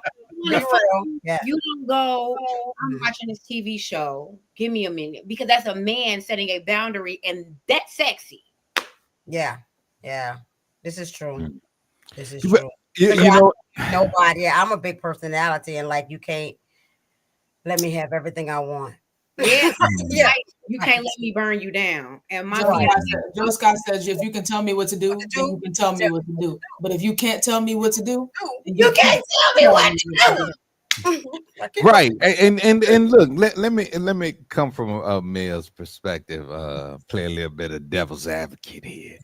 That shit is confusing as shit. Yeah, you know what I'm saying? It's confusing as shit. And they just said it today. We don't know what we want half the time. Right. I can tell you about a time. This was many years ago. I was kicking it with this young lady, and she would always tell me these stories about, I met this guy. All he wanted to do was hit. So I would hear all these stories all the time. So in my head, I'm thinking, yo, slow it down. You know what I'm saying? Don't push for that. You know what I'm saying? So I'm like, I'm gonna let her lead that part of the relationship building, right? And one time we was in Winn-Dixie, that goddamn Winn-Dixie shit goes down at the Winn-Dixie. And we was in Winn-Dixie, and we walking down the aisle, she picking up some shit, and she looked at me. She was like, she said, Brian, she said, you could tell me I don't judge people. Are you gay? And I'm looking at her like, motherfucker, I am the most not gayest motherfucker. You know what I'm saying? And I was like, well, no, thinking. Well, I wanted to cuss her ass out, but I was like, nope. I said, no. Why you saying that? And she was like, because you never made a real move. Yeah. And I'm looking at her like, motherfucker, you said, you know what I'm saying? I'm like, you said every man you meet, all he trying to do is hit. Right. So I told her, I said, well, I didn't want pressure in that area because you said that was an area of discomfort for you. Mm-hmm. You know what I'm saying? So I put that in your corner. You know, you let me know when it's all good. Cause trust me, I'm already ready. If you would have seen her, you know what I mean. I was already ready. You know what I'm saying? I will say this in those type of situations. I feel as a woman, it's not what you do, it's how you do. And also, a lot of the things as women that we find, or people, period, that we find time to complain about, they're not things that we mind for real. They're things that we mind the way in which they were presented to us. Right. That's what I was gonna say. She didn't want to do that. But I don't like the fact that that's the only thing you want to do. It's just as confusing as a woman of that boundary of how freaky do I need to be before you say I'm not the type of woman you want to marry. Right. That's a confusing scale too, because a man to be like, I want a freak that comes swing off the chandelier. Then they meet me, the pole dancer. Right. I'm not gonna see, and that's the lack of communication between men and women. Because most men, and I'm not talking about all men, I'm talking about the 900 men that I know that I had conversations. We ain't even looking for all that shit. You see what I'm saying? We're not even looking for all that shit. It's like an awkward understanding that men think women are thinking one thing, and women are thinking men thinking another thing, and we ain't thinking that. I remember there was this guy. He had a Facebook page, and all he would talk about, he was like, ladies talk about, they belly or they overweight. And then he would say, we don't mind that. We don't, that shit don't bother us. So, I was following the dude because I'm like, bruh, everything you saying is the honest to God truth. It's a lot of things like, and even when I hear like brothers or women on social media talking about, I'm gonna withhold sex, or a man acting like all he wants is sex. That shit ain't true either. We are not chasing you for the coochie all the time, because that shit, when you reach a certain age, you realize everybody fucking. Everybody. It's not hard to get. In high school, it was a challenge. As an adult, you ain't got to go through a whole bunch of fucking changes to get that. So it's not a real thing. You know what I'm saying? So the communication thing really got to be better. And for real, and it's funny because I'm gonna go back to Beyond 1130 on y'all anniversary show. Y'all was talking about how social media and what people talk about on social media. But on social media, they create these narratives. Then people believe that those bullshit ass narratives and that's why B is one of my favorite people on the show. All y'all my favorite people on Beyond 1130. But B, I'm like, tell him B. You know? But they create these false narratives, and then people just jump on it like it's spinning rims. It's what's out, so I need to act like this. You know what I'm saying? So that's wild, man. We need a better communication. That's why we got the PTBS podcast. Exactly. A lot of Black homes don't model communication. Most of us were raised in homes where our mama was the main person that made the rules. When you came to the house, mama said what to do, and when mama said what not to do, you did it. And so as a woman, you grew up believing that either I'm gonna be the mama that said what to do, or I'm gonna get a man so I don't have to be the mama that said what to do, instead of realizing that no matter who's in that house, we need to talk. Like if you just the mama in the house with your babies, you and them babies need to be talking. If you got a kid in that house, everybody need to be talking. Thank you. Meeting. I think that's the best move. We have conversations. I ain't y'all mama. I can't whoop y'all. Let's sit down. Let's talk about this. Why you doing? Right? Why you didn't go to school today? What's happening? Exactly. Yep. Facts. Yeah, and I think that's the biggest thing is that there's a miscommunication, because again, you know, and even for me, like I go to my brothers when I need certain advice, right? When I'm like, okay, I don't understand men, tell me what's happening, right? Right. That, you know, because they're honorable men, right? And stuff like so they can tell me like, you know, that's just a man thing. Nah, that nigga tripping. Right. Yeah. Don't let you know. I literally have no idea, no clue. And therefore I can't teach my daughters that either. So call your uncles. Like, cause I don't know. You know what I'm saying? And so I think this vitally important. Again, that's another systemic thing with, you know, not having fathers in the home and not having, you know, connection and all the hurt and pain that we go through and the trauma that we experience and all that creates that divide, right? Then there's social media, and then there's the music, and so it's all this bullshit that we're listening to and pumping into when we just need to be doing what we're doing right now and just having a conversation about it. Right. So I can, and that way I can know, oh, men do like to cuddle. That's cool. Because my entire I'm a cuddly motherfucker. I love to cuddle. Boy, that shit make me feel strong. You know what I'm saying? Girl, men love being the little spoon. I know. Call me a baby spoon. Back like a little bro. Yeah. Sometimes I want my head rubbed and the back of my neck rubbed too. All that, right? You know, and Brian always go back to the wish I would have had the goddamn Heineken commercial ran up. Because that's it. Yeah. We got to find that commercial and just keep it on standby. It's in the queue somewhere. But it was definitely like he came home. She gave him that beer. He said that she had just his shirt on. He came down, sat down. They ain't say two fucking words. Yep. He sat down and she she got behind him and wrapped her arms around him and touched her. And Brian and Fred both was like, that's just what we need, right? We ain't even got to talk. Yeah, that's it. Yeah, that's it. Like that's about my day. You just and I think society and especially social media, because social media has so much say-so on how we feel, what we do, and the way we go about our lives, that everything is sexual, and it's so not. You know what I'm saying? Like it's so not. You know what I mean? Like for real, I think if you over 25 years old and still chasing coochie or ding-a-ling like that, you need super therapy. You need 4 therapists. You know what I'm saying? You might need to get locked up for a little while. Butterflies. Yeah. Right. Shit. You need to go to Arkham Asylum and talk to Batman one-on-one. Because it's like that's a lot. Because again, it's the chase. But you know, and we know, you know, social media thing, it's a money thing. Yeah, so absolutely. It's whatever pulls the crowd in. But you know, I mean, that's why I'm glad we exist. You know, I'm glad. You know, podcasts like Beyond 1130, like we not here for the bread. The bread will be nice, people. The bread will be very nice.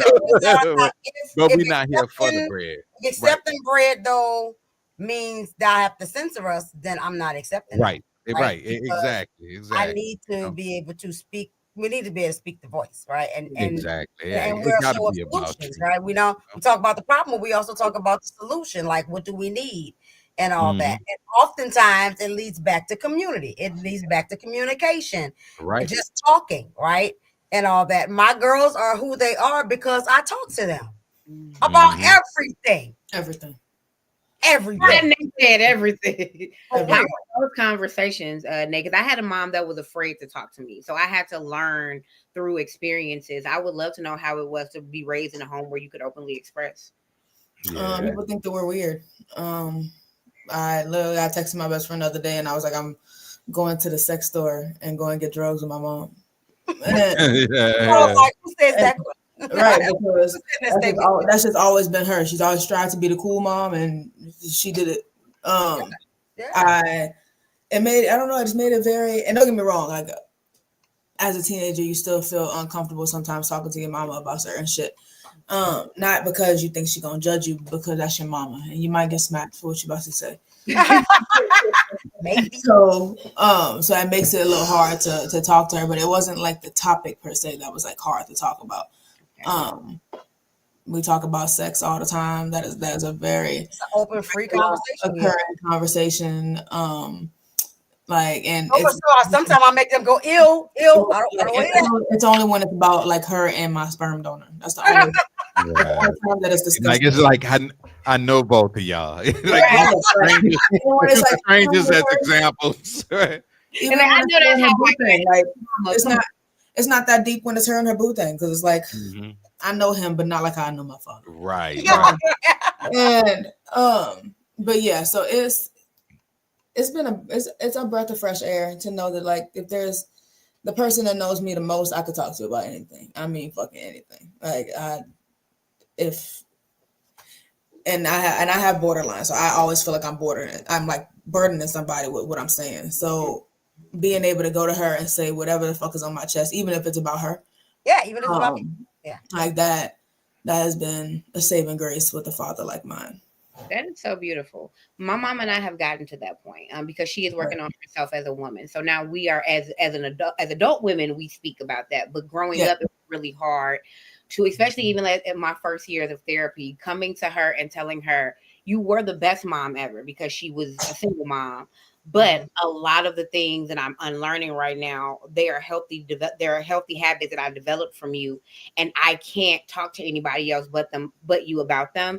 And at that point, she wasn't at that point in her therapy to hear them, and so we had some really harsh conversations. And so I'm always interested to hear conversations where the communication was a little bit more open between mother and daughter. Yeah, I mean, we had our moments and shit like that, because me and her definitely had to go to therapy, and we definitely had to like talk through our shit. My father had me under this impression that my mama did not like me, so that's most of what I grew up thinking, was that she did not like me. I did not have a person to talk to. So up until I was like 17 years old, I did not utter a word to my mama. There were multiple times where I was having sex, I got pregnant, I had a miscarriage, and my mama didn't know shit about it until I don't even know how long later. That was all things that I purposely dealt with by myself, when I could have easily went to my mama, where could have been a conversation that would have been so non-judgmental, that would have been like, oh man, I don't want this grandchild, but right. Her oldest daughter? I'm the oldest biologically, yes. But second to youngest, like legally. Everybody, yeah. And technically if you look at it, even though she's not technically the middle child, but age-wise, because there's a bunch of them before, and then our youngest sister is 5 years younger, and the next oldest adopted child is 5 years older than her. So she kind of felt like the middle kid, And remember that I adopted those other kids, right? So she started out as the oldest kid, right? Then 5 years later, her sister come.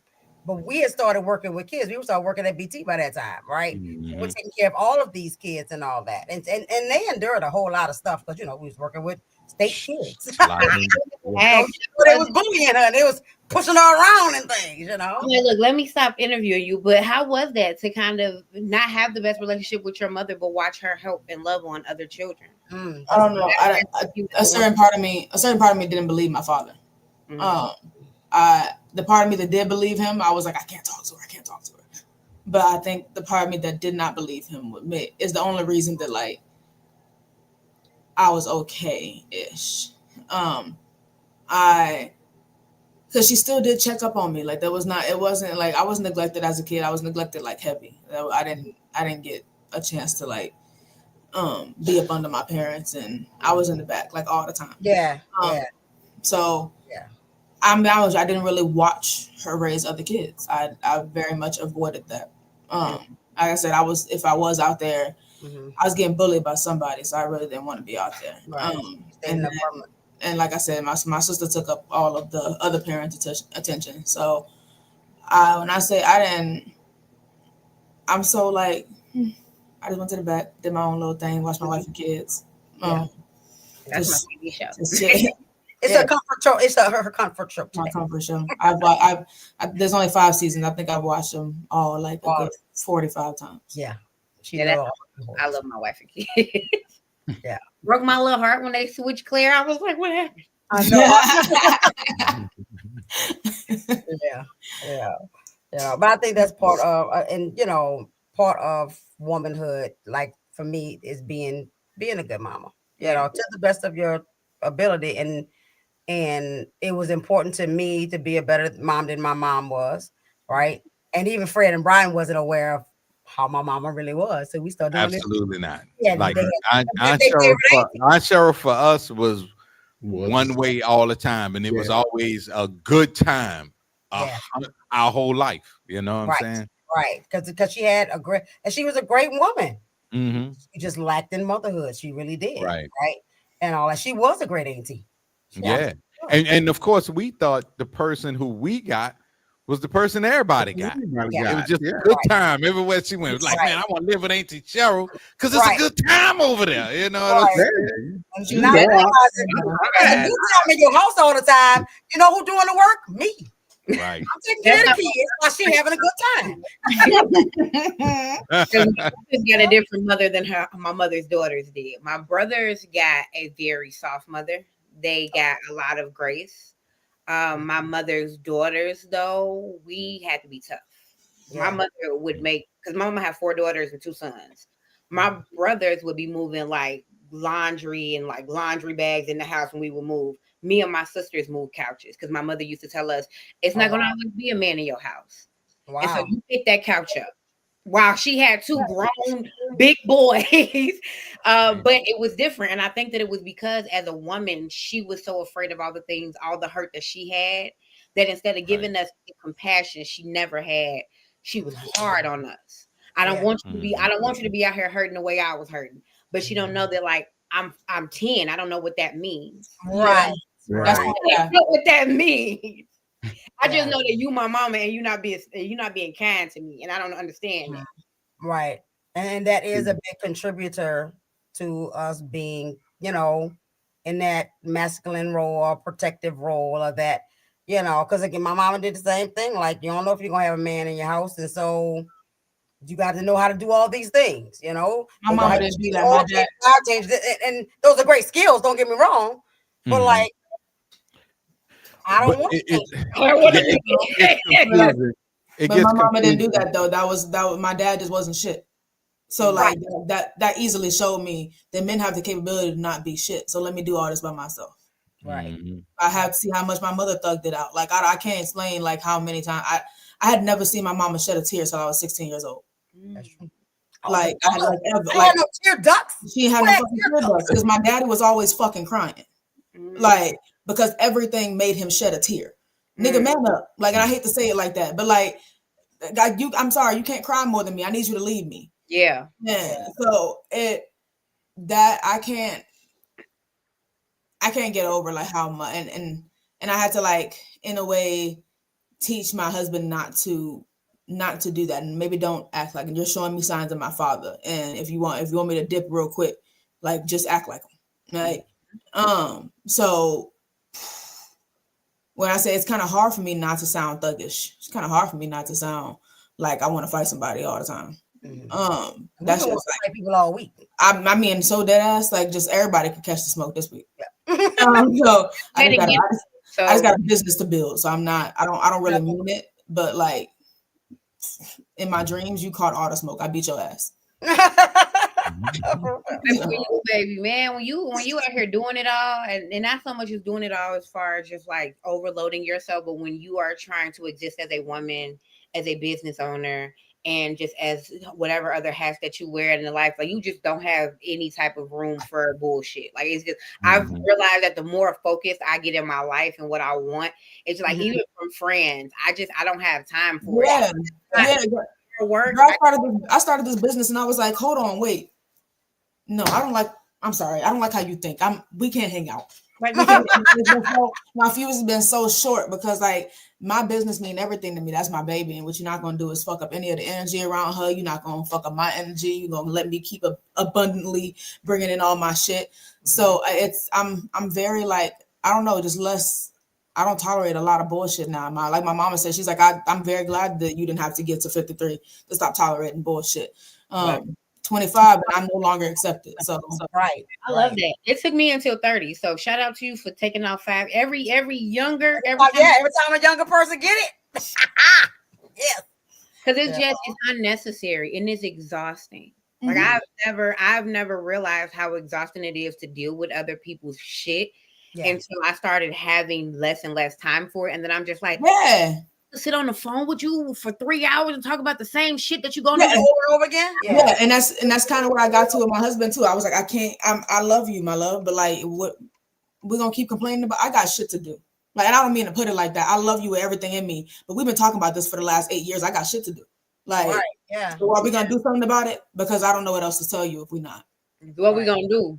Because if not, I can't do I it. really can't help you. And with your business, I think because I cannot have biological children, my business is my baby. My business is the thing that I'm gonna grow, and it's gonna let my name live on after I'm done. Because I don't have any little people walking around with my face that are going to live on when I'm done. And I was a teacher for a long time, so a lot of those kids consider me as a part of their legacy, and I consider them a part of mine. But this business is something that I created from my brain and bring it out to reality, especially being that I crochet. So I take thoughts and images from my head and I put them on people's backs. So like I just don't have that shit. Thank you, baby. I just don't have time for the bullshit, man. Like none whatsoever. Yeah. And that's understandable. But I wonder, and Brian, can you still hear us? Because I have a question for the men, like, and not for y'all specifically per se, just on a larger level, because I know who y'all are and all that. Is that attitude intimidating to men? That I'm not taking no bullshit. I'm out here trying to get mine, take care of mine, and no, I want you in my life, but like, let's do this shit together. Let's roll with the flow or whatever the case may be. Is that intimidating? Not real. Well, I'm gonna speak from my perspective. Okay.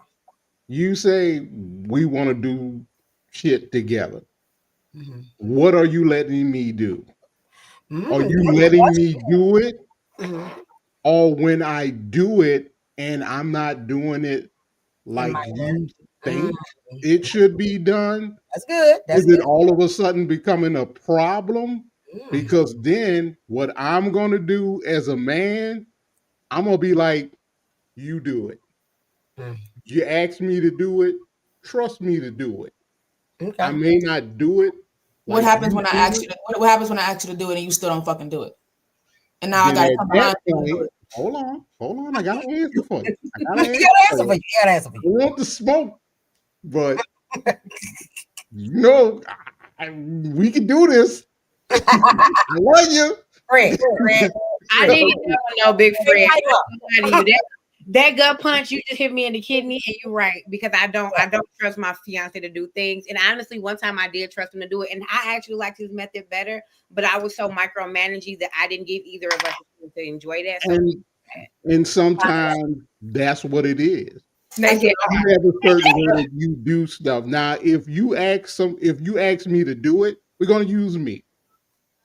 Nate, Fred, I need you to do A, B, and C. All right. I'm gonna do it. Touchdown. All right. Yeah. Damn, bro. When you gonna get this done? At this point, you have every right to be pissed, mad, because, and especially if you made it known how important this was for it to get done. Mm-hmm. Then at that point, if I don't do what I'm supposed to do, you got every right to tear off in my ass. And you know what I'm going to say? You right. Mm-hmm. I didn't do shit. That ain't how it be received. That is not how it be received. It depends. That's why I say that's for y'all. It depends on the man. Yeah. Some men don't want to do shit. Yeah. Some men just want to sit back and you got it. Mm-hmm. Or like my issue is if I ask you to do A, B, and C and you just do A and B because you feel like that's better than not doing anything at all, I'm annoyed. You're annoyed because you asked for A, B, and C. For A, B, and C, and you only gonna do A, B, and I still got to go back, fix A, B, however the fuck you didn't do it, and do C. Now I feel like nothing has happened, and that is in my opinion. And this is where the complication come in at. Did you explain to me how you wanted A, B, and C done? I did. Okay. I did. You explained to me how you wanted it done, and I never did it. Right? I didn't do anything. Then you got every right to tear off in my ass. Yeah. It's no different than if you go to work and your boss asks you to do something and you don't do it, and your boss jumping your ass, what you gonna do? You gonna sit there and take it. Right. You're not gonna say a goddamn thing because you didn't do what you I didn't do it. Now, what I have had to stop learning, I had to learn to stop doing, is I had to stop saying when you get a chance and actually saying when I want it done. Yeah, that's what I had to learn too. Because I was like, baby, can you fix the toilet seat whenever you get a chance? When you get a chance, can happen anytime. Right, because us big booty bitches, we keep moving the toilet seat. Can you fix the toilet seat? Baby. And I sat on the toilet seat one day and I fell off that hoe because it had been 3 days. And I said, when you get a chance, but I guess he hadn't had a chance. And that's what I was going to say. That's what I'm learning about the simplicity of men's minds. If you want it done, never tell a man when you get a chance. when you tell us when you get a chance, that means when I'm interpreting that as whenever I feel like doing it. That's whenever ain't nothing else going on. Right after the bear. I'm not flipping off the goddamn toilet seat. I'm staying up and pee. Hold up. I'm gonna reject that shit because that ain't every man. That is not every man. Right, I do fucking inventory on my house. If it's some shit broke, that shit fixed. You understand what I'm saying? So that is not every man. Brian, I need to teach masculinity class. That's what I'm thinking. I feel like they should be teaching classes and shit. Brian needs to teach a masculinity class because I have screwdrivers and pliers and wrenches and shit in every bathroom. If I walk by and I shake the toilet seat and be like, that motherfucker loose. Right. If I'm gone, that'll get you some pussy. Imagine I come all day long and a blowjob. If I come in there and I sit on a firm toilet seat and that shit didn't move, you want to come home? That nigga about to get it tonight. Right. And you know what? While I'm sitting on this toilet, just come stand in front of me. Right here while I'm on it. This toilet ain't moving. I'm just saying. You know. Like y'all making it hard for all the rest of the women out here in the world, so they ain't gonna do that shit. They don't realize it though. It sounds good.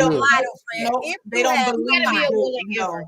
Yeah. If you have somebody that's providing what your needs are, all of us will submit. Every woman will submit. Because I listen to men because women don't know how to submit no more. No, we do. I don't think that we absolutely we literally just want to be girls. Yeah. I do really want to be girls. So if you can do the things that y'all talked about last week, right? Like lead with good character and provide not just financially, and that don't mean pay all the bills. That means what did we agree upon that we was gonna take care of together? You know, and making sure that if you see me tired, nigga, take care of these kids. Rub my motherfucking feet. I don't care if you don't like feet, nigga. Well, look, first hold on. Let me tell my niece something. I got to stop sounding so goddamn threatening. A nigga be rubbing your feet out of duress. I'm not gonna come from a nigga like Dre. I'm not gonna come from a nigga like Dre and get treated like anything less than the queen that I am. Yeah, but listen, real talk. You cannot, and this is what I don't want you to do. Okay. I don't want you to spend the rest of your life comparing everybody into that one slot. That's one slot. All right. That's one area of life, an important and valuable area of life, because that's your father. But everybody's not gonna fit into that slot. And matter of fact, you're gonna find out very few people. My mother and I talk about that all the time. I am very aware. I don't compare much of anybody to my father. If you remind me of the nigga, I will say something to you. Yeah, and I'm not going to stray away from. I'm not going to sugarcoat it with you. I'm not going to do any of that. I'm sorry. That is just not. That's not how it's going. I understand everything that you're saying, but I'm not going to sit there and not tell you what you acting like. I'm not saying that, nigga, you are my father, but I'm saying you're doing things that remind me of my father. You're doing things that I deserve to be treated better than that. And I'm sorry. I hear what you're saying. I hear what you're saying, but don't minimize my 56 years. All right. This is what I'm saying. Those men or that person or whoever in your life, they don't know Dre. They don't know him, and they don't. I'm hip, but not the way you know. Name on this podcast. He know. Oh yeah, my bad. He did it first. I know it. Right. But it's about Dr. Dre. When I say they don't know him the way you know him, the know that they know is the know from you. Your experience is a real honest experience because you got the whole experience. You got the whole thing. Yeah. All right. because they didn't sit down with him and get to know him or experience any of his pros or his cons. You know what I'm saying? All this, if any pros come from you, any cons come from you. But that's different. I get what you're saying, but again, that's different. My experience was different. Listen to me. The reason why, listen to what I'm saying. The reason why I'm telling you that is because everything you're saying comes back to that.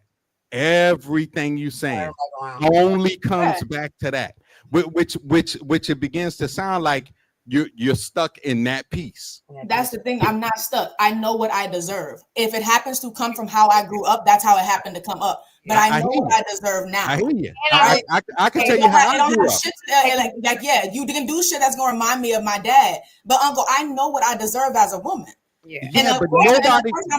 But how are you? How if somebody say, all right, let's say he I don't know, kept the windows open in the wintertime. This is just a random bullshit example. He kept the windows open in the wintertime. And then you meet somebody and they keep the windows open in the wintertime. And then you go right into, such did that. This is an example. Hold on. Listen to what I'm saying. And then talk. All right. And because this is just as an example. Obviously, none of these things I'm saying ever actually happened. And then you say such I used to do that. And it reminds me of that. And then I feel whatever negativity I feel about that. Well, they don't know that. They not doing that because of that. You understand? I think we get that part, though. I don't think she. I literally get that. That's not how I approach that situation. I'm not gonna come to you and be like, "Oh, you did this immediately. You remind me of my daddy." No, I'm gonna talk to you. I'm gonna come to you as your wife, and I'm gonna sit you down and say, "Okay, I didn't like that." And I'm not really gonna get in. I'm not really. If we ain't talking about childhood trauma type shit, I'm not gonna bring that up. I don't feel like I gotta tell you that you're reminding me of my father. I can tell you, I just don't. It irritates me. I just don't like that. And if it happens to keep happening, and now we want to get deeper into why that's irritating me, now let's talk about how that stemmed from my father. Right. Now let's get into that. I'm not telling you that you're him. I'm not telling you that you're acting like him. But we're talking about something deeper. Now we're talking about why that's irritating me so much. So now, yes, that nigga's going to come up. And unfortunately, everything that we've been talking about so far has been stemming from daddy issues. We're all talking about women and how we don't feel protected and we don't feel safe, blase, blase, blase. Most of that stems from our father. So I can't sit here and be like, oh, you can't tell a man that he don't know your dad. One, that experience is completely different. He does. Right. We lived together for a whole fucking year. He saw my dad at his worst and at his fucking best. Right, he was able to see the abuse that I have been talking about my entire life up close and in person. So, right. I was gonna say, like, because my father, even though he is not a big part of my life, but he is a big part of my life, because I'm aware that his inadequacies are a part of my truth. I understand what name means, how important it is to call out those patterns in your life. You are going to meet men that have those qualities because no matter how fucked up that person that helped create you is, he is still a part of your life. And so you are still going to attract things that look like him. You're not going to even know it's him because you don't have a real relationship with him. Like, I don't have a real relationship with my dad, but I know that I attract men that are a little bit more promiscuous because that's who my father was. I'll have to learn that through stories. And I understand that, but none of that takes away from finding that balance at the same so when time. I call it out, it's not calling it out to say I'm a hurt little girl, you making me mad. I'm calling it out. That's not why I'm calling it out. But that's not. I'm not gonna let it make you a hurt little girl. Right. And I get that even from an ex standpoint or whatever, because like they have certain traumas and I have certain traumas as a wife, right? And stuff like that. And there are certain things that people will do, and I'm like, that reminds me of a thing, and I feel uncomfortable about that, right? And stuff like that. But I'm sorry, also if I tell you my trauma and I told you, okay, this triggered me, this reminded me of that. If you love me, you're gonna try not to trigger me again. Right. Yes, my triggers are my fucking responsibility. I'm very aware of that. But if you love me, you are not going to do anything that I have told you is triggering me. Going to hurt me. Yeah. You're not going to notice it. You're going to call it out before I do. You're going to take accountability if you care, because that's the type of consideration that's the shit that I do. I know I trigger people sometimes. I understand that's your responsibility to fix. But if I did the action and I knew that hurt you a little bit, I'm going to say something. I'm going to hold myself accountable. But look, listen. and this is all I'm saying. You don't know everybody's triggers, no matter how you feel about it. And you're not going to be keen. You're not going to be keen in 100%. The thing is that sometimes people have to take a, they're going to have to like, okay, let me pull back a little bit because I don't know, like because look, listen, and let me give you some real talk right now. I don't like my children, nieces, nephews, little cousins, none of that talking to me in an aggressive manner. That's a trigger for me. Right. And this whole conversation it's been, you've been triggering. You see, but you're not doing it on purpose. Right. Now, I got two choices. And one thing I learned in life is you always got two choices.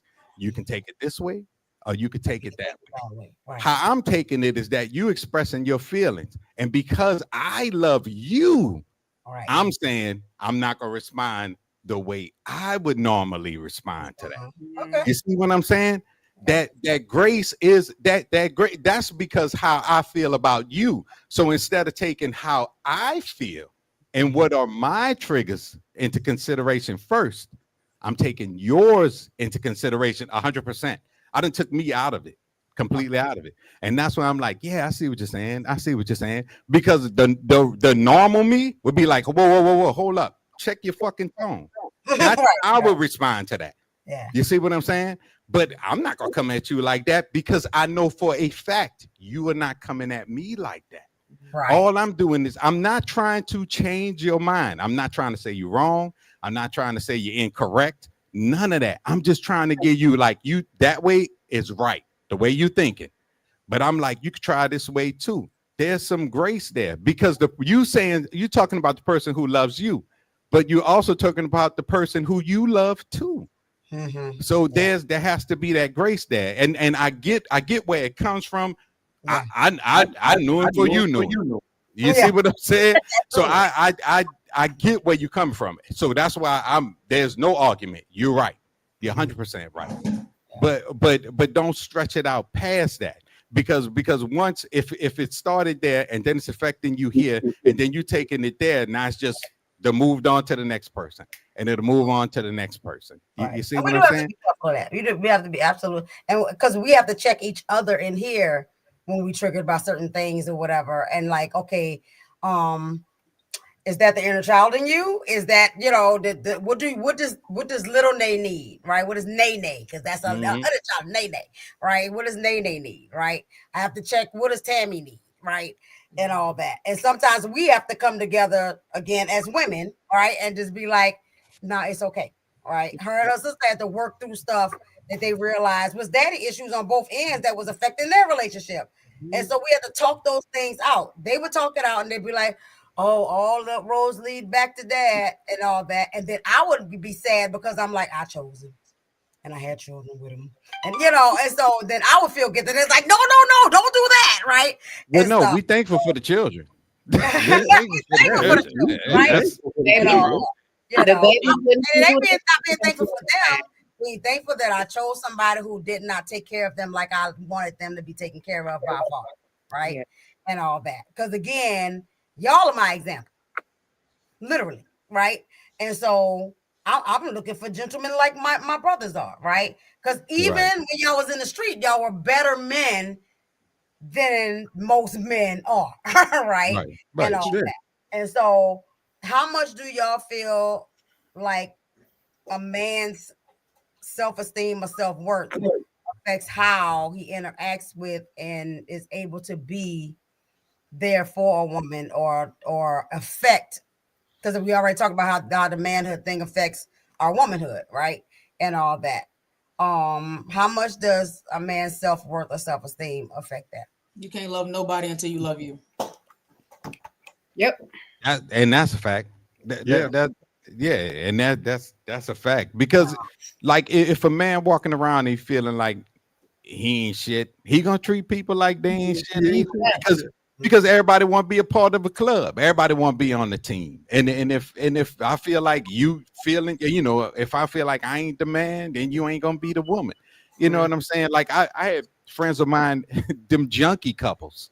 and they were junkies together. Yeah, like if you go back and look at fucking New Jack City, Smokey and his girl, it was it was just like that. And even when they weren't high, it was like that. You know what I'm saying? And those horrible couples who had money, and we ain't naming no names, but Fred, Chanel, y'all know who I'm talking about. Okay, just because you had that status and that job and that, but it was trash on the inside. Right. And you have to agree with the trash part in order to exist in that environment. I always said, like, if you grew up in a household and everybody went to MIT, Tulane University, then your ass probably going to college. Yeah. But if everybody in there smoking crack, nigga, you can't tell me you're not a junkie. You see what I'm saying? Yeah. So you gonna condone to your environment. Yeah. Right. I believe there's a lot to change that coming out of that. Yeah, I believe a deflated man sees the world as deflated, and I've experienced it. Like, I've been in relationships with, people that have gone from making more money than they've ever made in their life to, their job crashing, and watching them just not even know who they are. Or outside of that, they don't have, that, and because they don't have that, instead of realizing that there are still people around that love them and care about them, they turn into themselves. Because now they're almost judging you for loving them. Like, I've been in situations where a man was just like, why do you still love me? And everything that I consider to be my worth is gone.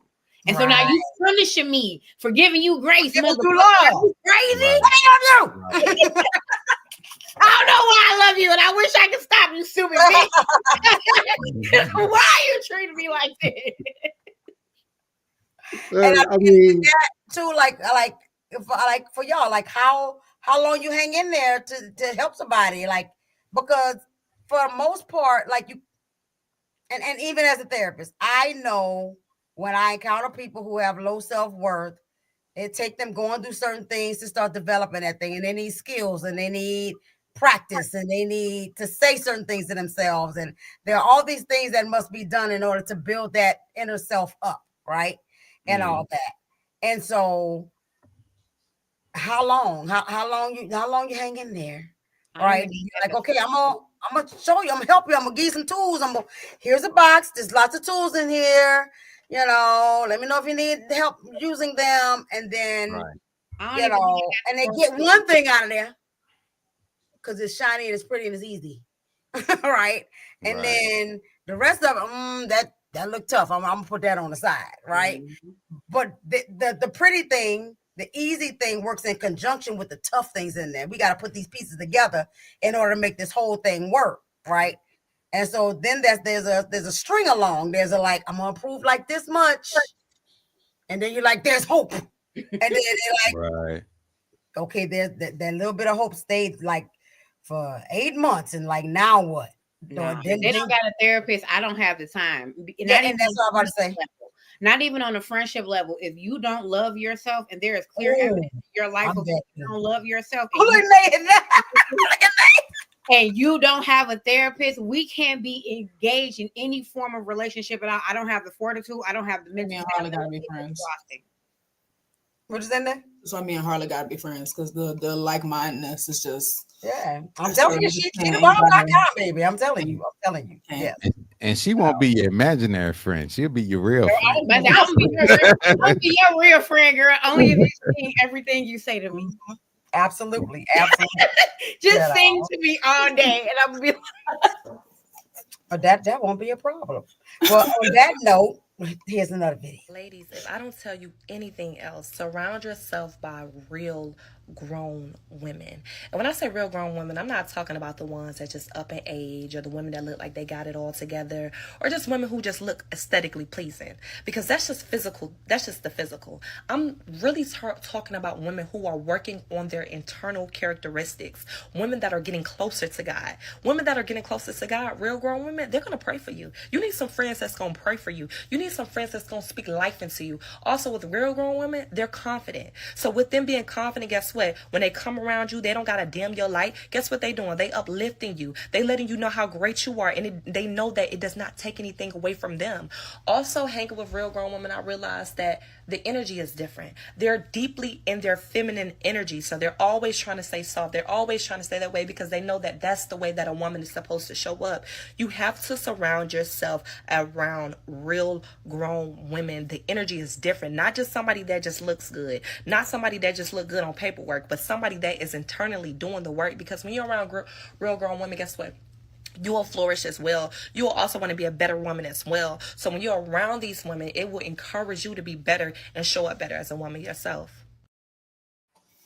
Period. And you know what? The men said that about men last week, though. You know, like you can be around people who can encourage you in a way that helps you to grow. Baby, that Bible says evil. What is it? Evil company corrupts good manner. Like if you are around people, like Brian said, you around 4 broke niggas, you bound to be the fifth. Bound to be, yeah, right. You around some business owners, some needle pushers, you gonna be networking. You gonna and then it doesn't feel like you're bragging. Like if you're in the right. I used to have friends that my 5K, I would have had to keep that to myself. My very first engagement got called off because I refused to wear my ring because my best friend at the time wasn't happy fully, because she said, I'm happy for you, but I don't know how to fully be happy for you while my situation is still this way. So I would offend my fiance and take my ring that he put on my finger off of me to make her feel better, and ended up not having that relationship because of that. Now she ran the first one off. My current one, he ran her off. We no longer are friends. My current fiance told me, I promise you, the only reason why I was polling today, that's the only reason why that black band stays on his hand. But I was polling today. Other than that, that man tell me, you're not going to be ashamed of your blessings just because some other bitch don't get it. Right. Now, let me ask y'all this, and all of y'all can answer this. Now, I heard what I sent the video, so I know what she said. And I hear what y'all saying. But I know so many women that keep, even when they trying to level up or whatever, keep their toxic friends. Yeah. Why? I kept them before I kicked them bitches to the curb before I leveled up. Tolerance. I couldn't level up with toxic bitches next to me. So when I tell you like that, there's definitely people. I think that those people are I don't think they know their worth yet. So I don't think maybe they haven't dropped off those people yet, because maybe they're not feeling where they are yet. But personally for me, I went to a connection event the other night where I have never been around so many like-minded women. And it was a women's connection event. So we were able to feel safe knowing there was no predatory ass men around us. We were able to just be us and be girls and be soft and just talk to each other and you didn't realize like how powerful it is when it's in run space. And how everybody in there was no jealousy, there was none of that. It was just like, here's what I do, here's what I do, here's what I do. Destiny in the chat, like she's one of the women that I met from that event. And when I tell you, like, we're so like-minded, we are so both just so business oriented and just like we do everything, and it's just like that hit different to be around people like that. Where me and her, there's not gonna be a point where she praying on my downfall and I'm praying on hers. So there with me and Harley, I'm like, okay, no, we gotta fuck with each other because you don't find other bitches like us that often. It's like you just don't know. The answer to your question, Fred, is you don't know until you know. You really don't. I don't know why I was hanging around a bunch of bitches who clearly didn't like me. I used to hang around that told me, I don't want to invite you out because you dress up too much. Right. And real quick, you see, you know how you have a good man? Because as men, when we really love our women, we can see all them toxic motherfuckers you hanging around. And the first thing we're saying in our head is, why is she still hanging with her? These motherfuckers? Yeah. And we will physically run them. I can almost guarantee you, your man, every time something happened, he point out all the negative shit that she was saying. Every single solitary time. He left me nowhere to run. I feel like when you're a girl, you can kind of run into your delusions. Yeah. And I'm saying that's me. Like, I ain't gonna lie. Like, I struggle with that. I can always find a reason to justify why somebody did what they did. The childhood trauma. My man. That's me right there. Yeah, I'm like, they're that. Blah, blah, blah. My little, you know, maybe that's like, no, jump in and like, because you don't understand. Like, she was raised this way and she was that. And she doesn't have this and she's anxious and this. But like the whole time she fucking over me. Yeah. Like, you know, and then it's just like, okay, I get all that. Y'all been friends since kindergarten and all of this. But she's never happy for you when you do something. Because when you do something good, you want everybody that you consider your friends or family to be happy for you. And like, for the simple fact that she said, I can't go nowhere with you because you dress better than me. What the fuck got to do with us going somewhere? Yeah. And that's why it's so crazy, because then you look back on it and you say, and what the fuck convinced me to stop wearing all my shiny shit? Right. Yeah. Now I'm walking out the house dressed like Sister Mary Clarence, and then this come out the house like looking regular as shit. Dress. Now you got feathers and shit on like I used to wear when we both had our feathers on together. And now I hang around with a bunch of bitches that got feathers on together, and we go viral every time we go outside because we walking outside in fur coats.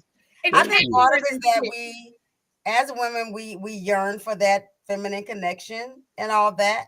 Because then my kid sees me all the time. You're like, man, you've been looking for a best friend since forever, right? And all that. She last had a best friend, right? And stuff. And so I literally bounce best friends because I want a best friend, right?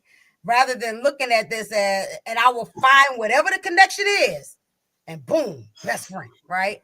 And all that. But like, and it took me up until this point to finally be like, I gotta stop doing that because I keep hurting myself because I'm looking like I have to be my own best friend. Yeah, I had to learn that. I have to learn my inner child. I have to be my own best friend. So outside of Leslie, hey Leslie, because Leslie's my best friend forever, right? And been solid, you know, and stuff like that. Like outside, my girls are my best friends now. Like me and Nay, I can go to Nay and talk about anything and everything. Absolutely. Right? And she been waiting for that her whole life. Absolutely. I'm so happy my mama one of my little friends now. Y'all don't right. We used to always hear that. I'm not one of your little friends. Well, now you are, bitch. Now you what he do? Yeah, you know what? That's crazy because that is so true too. Go ahead, Nate. What you were saying? I was just saying I had to learn the same thing as mom with being okay with just like I don't have a female woman like home girl. Like I just don't like they just don't click with me, and I don't know if it's because I might come off a little strong. I might call you on your shit a little bit, girl. You might not call. You think that being a girl's girl mean I let you get away with shit? No, bitch. That mean I hold you accountable. I'm a girl's girl. So yeah, but bitches don't think. Yeah, but you know, regular bitches don't know what girls really mean. So I really don't have that many girlfriends. I had to learn how to play social media for that one too. Right, that part. And because all of us would get on there and be like, oh, because I want a best friend. I'm looking for friends. I'm in Austin. I'm looking for friends. No, you want the aesthetic of having a best friend, girl. Yeah. Right. You don't want the accountability of me being your best friend because I'm gonna go, girl, that was fucking stupid. Why'd you do that? Right. Right. Like, girlfriends. A lot of these hoes want girlfriends, but they don't want to have sex with them. And I be telling them, look, you're not gonna take me. You're not. See, I'm gay for real. You're not gonna take me. I'm gay for real. You can't do that. You baby girl, and we're not doing that neither. So fast. God damn, but this is the most. Sorry, Uncle. Sorry. This show is getting out of hand. I be forgetting that they. We those gonna be up there. I'm like, shit, my brother. Oh my god! So I'm about. You know what? I'm about to call Mimi. I'm about to call Mimi. Call it all of our grandmother. No, then you'll be fucked up because then Mimi will be like, "Nah, yeah, I agree." You know what? I couldn't say nothing because I came from the 60s. Exactly. If you guys not watched the Phuck show yet, please watch it. That show is so packed full of amazing conversation pieces for the Black family. The Miss Pat show has a episode talking about Miss Pat's hair, and she has a conversation with her inner child, listening to her inner child. You say Miss Pat, the comedian? Yes, the Miss Pat the comedian has a TV show. I know Miss Pat. Yeah. She has a TV show where she's, raising her family in like a different neighborhood. Yeah. I know what you're talking about. Yep. Every episode starts with like a little bit of comedy, and then she goes into the show. And it get real after that. Yep. No, it's amazing. Tammy Roman is on it. Y'all should check it out. It'll give you so many episodes for the show. So many episodes. Well, we're gonna start wrapping up because we promised we wouldn't be going no 3 damn hours or nothing. So we on our hour 2 and all that. So I think we should continue to have these conversations, of course, right?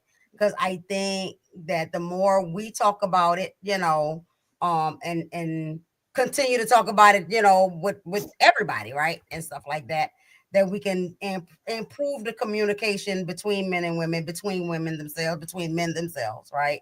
And and I agree with Harley. Y'all need to do some classes. Y'all need to have y'all men showing a regular basis. Every time I start having issues with my nigga, I go, y'all really need to call my uncles. I don't know why I'm really talking to you. Right? Yeah. Don't worry about it. I'm gonna start calling Brian. I'm like, hold on, that's what I'm saying. Brian, talk to him. Just lead everybody to y'all. Right. You know what I'm saying? One thing about us, we're not gonna tell you what you want to hear. We're gonna tell you that. Well, because the thing is, the truth will really help you, though. You know what I'm saying? Because it's never about hurt. If it was about hurt, I'd take you on Chopped Tulis. You know, right. Elmanester or something. Like, I'm gonna take this ride down Elmanester right quick. So the narrative, even though social media does what social media does, this is also social media. And even though we already know how the algorithm works, and they're not gonna push us, but we got to get people that's interested enough to push us on that behalf, because I believe in grassroots shit, right? And we've taken care of a lot of things as Black people on a grassroots level, just by sharing it with each other and taking care of each other, right? So 8, 9 followers, because we got Destiny now. Thank you, Destiny. We appreciate you. Bring our numbers up. Baby. We're gonna keep having these conversations, and me and the girls are gonna do another mother-daughter show. Yeah, and in January we're gonna do another men's night. Now you get your intro together now. Write it down. You gotta get your intro together. Right in your notes. Get your intro together. Yeah, most deaf. And I think they. I might invite B to that show too. Shit, I'll get B and Dre. Yeah. Not that Dre. If you wanted to, you could do that. I just told y'all, if y'all do that, I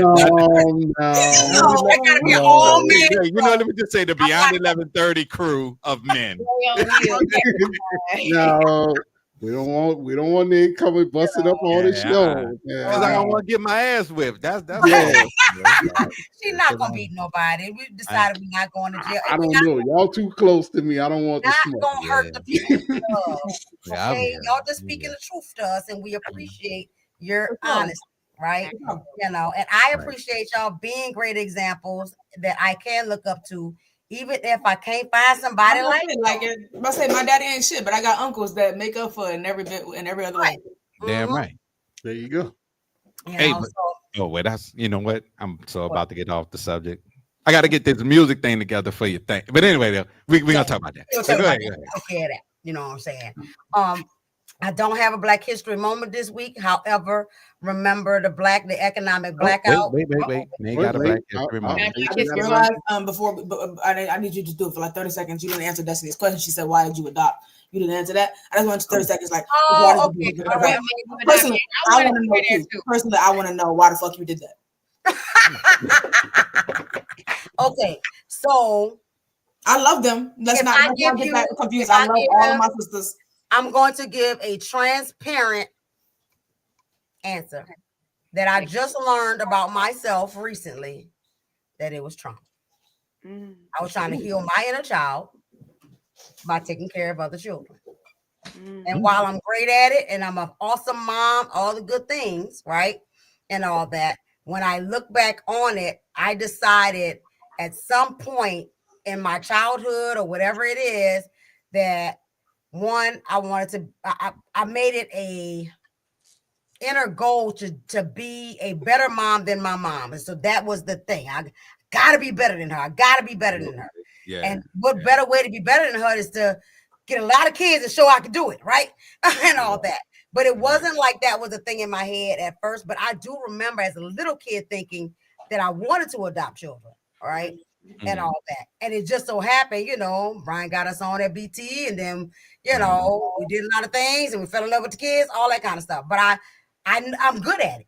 I ain't gonna lie. Like I'm a fucking professional mom. I'm a great fucking mom. I fucked up a lot, but I'm a great fucking mom. And I did that. I changed things. I broke cycles, all of that, right? All while my brother's not even knowing that my mama was who she was, right? So it wasn't like bad outside. I never put business in the street.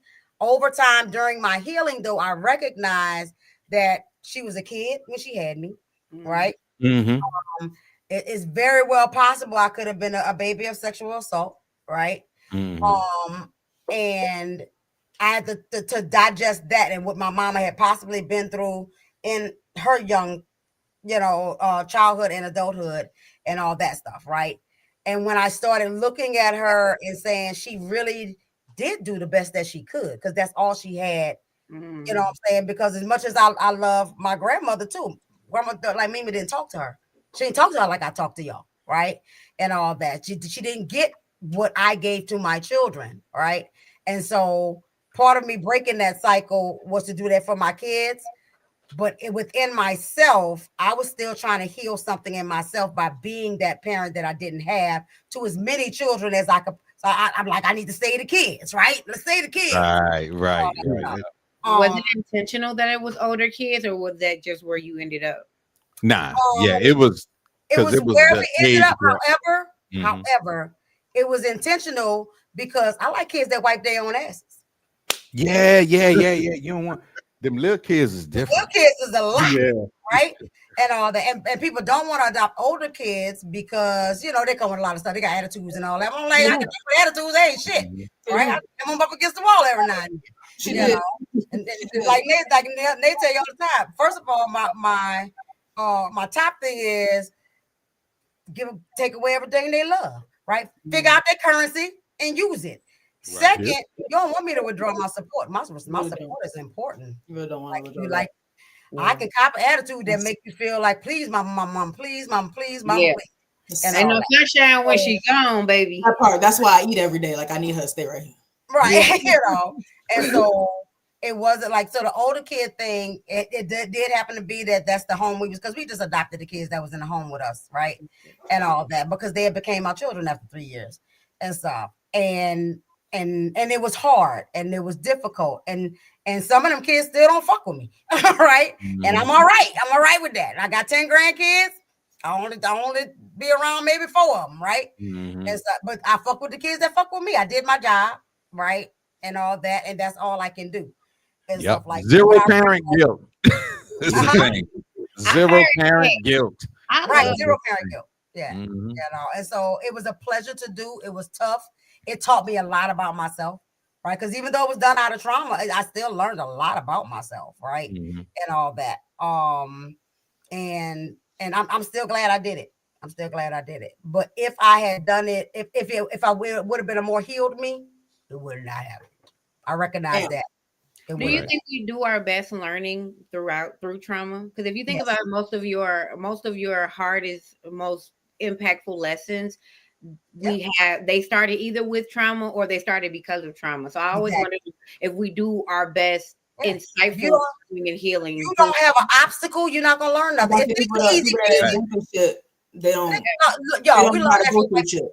We learn that from white people all the time. I said when white people lose their job, they jump off a bridge. Gotta get another job. You know what I'm saying? Don't forget about that one. Right. So adversity builds character, right? Yeah. Where Cat Williams has some candles in the house. Right. When the first season, Fred was trying to do the Hunger Games with the kids because we was like, well, you know, we broke some cycles, so our kids been growing up lower middle class and such. Yeah. They don't do shit. Yeah, Hunger Games. I'm telling you, I'm gonna make it happen. Like, we damn near nepo babies, and I'm like, yeah, but you gonna work if you look. Hold on, wait. I don't claim that fully. Okay, I didn't become a nepo baby until I was like 19 years old. Right? Nate has an appreciation for poverty. I really.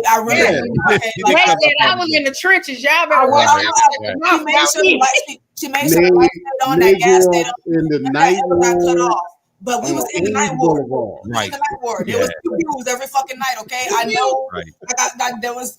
Oh yeah. No matter how good the neighborhood in Chicago, my stepkids know how to get on up under them beds. Okay. Exactly. We live in Chicago. and one thing they told me was like, Mama, even though we didn't really experience poverty and you know all that, I know how to survive. They taught us how to survive it. I know how to survive. Right. They know how to survive it. Like there's no doubt they know how to survive it. And I'm cool as a cucumber in crisis. So I'm glad that I had the experiences that I had because it taught me a lot of stuff. If I wasn't moving around every 6 months, I wouldn't know how to rent, pack, and drive a truck.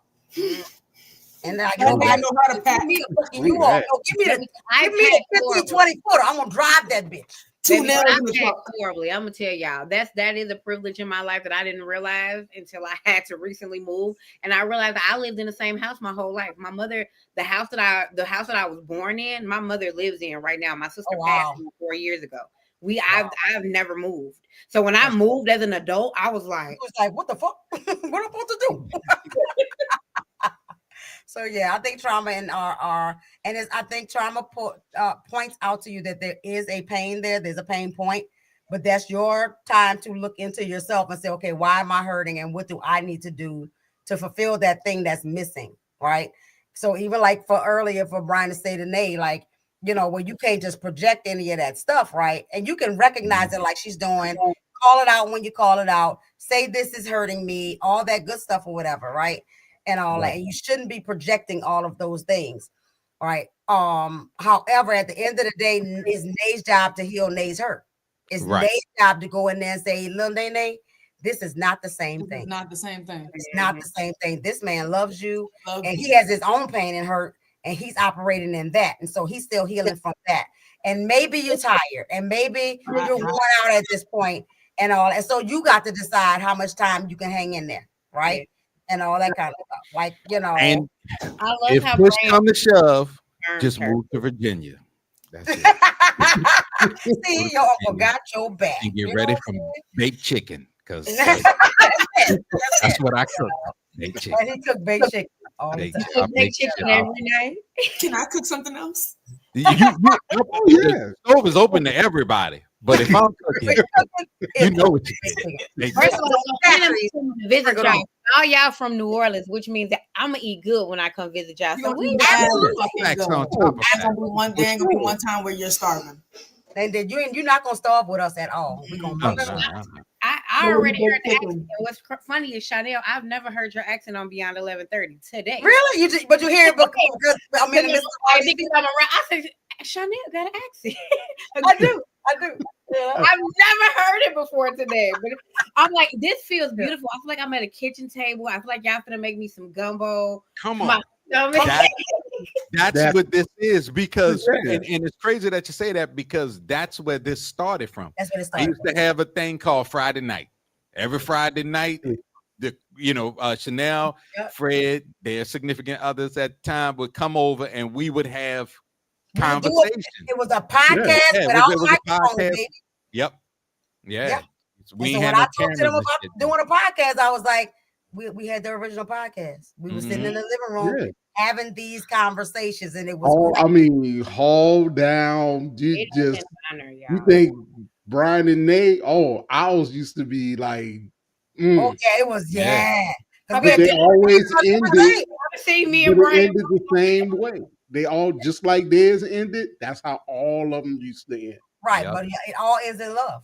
It always ends in love, because at the end of the day, these are my brothers. That's my uncle, and I'll fucking murder you. Thank you. I will fucking. some people say they'll murder you, and you be like, I believe her. Right? Yeah. I keep her around me. Y'all don't know. I really don't want to have to prove I really don't have to prove myself to nobody. So I really want everybody to believe me when I say that. If I was caught up in some drama and it wasn't that serious, I ain't calling Nate. Because niggas take it all the way down. Like, no, we just want scam. Everything is that serious. They got a rule. They got a rule about me. What's your rule about me? You make my mama cry, baby, you gotta die. Oh yeah. Like, so I personally, if nobody needs to lose their life or end up in the ICU, I suggest you leave me the fuck out of this. Right. Yeah. I already know that. I already know that. Yeah. Right. If you bluffing, that ain't the one to call. And that's for my friends too. That's for my friends too. That's literally for everybody I love. It's just not just my family.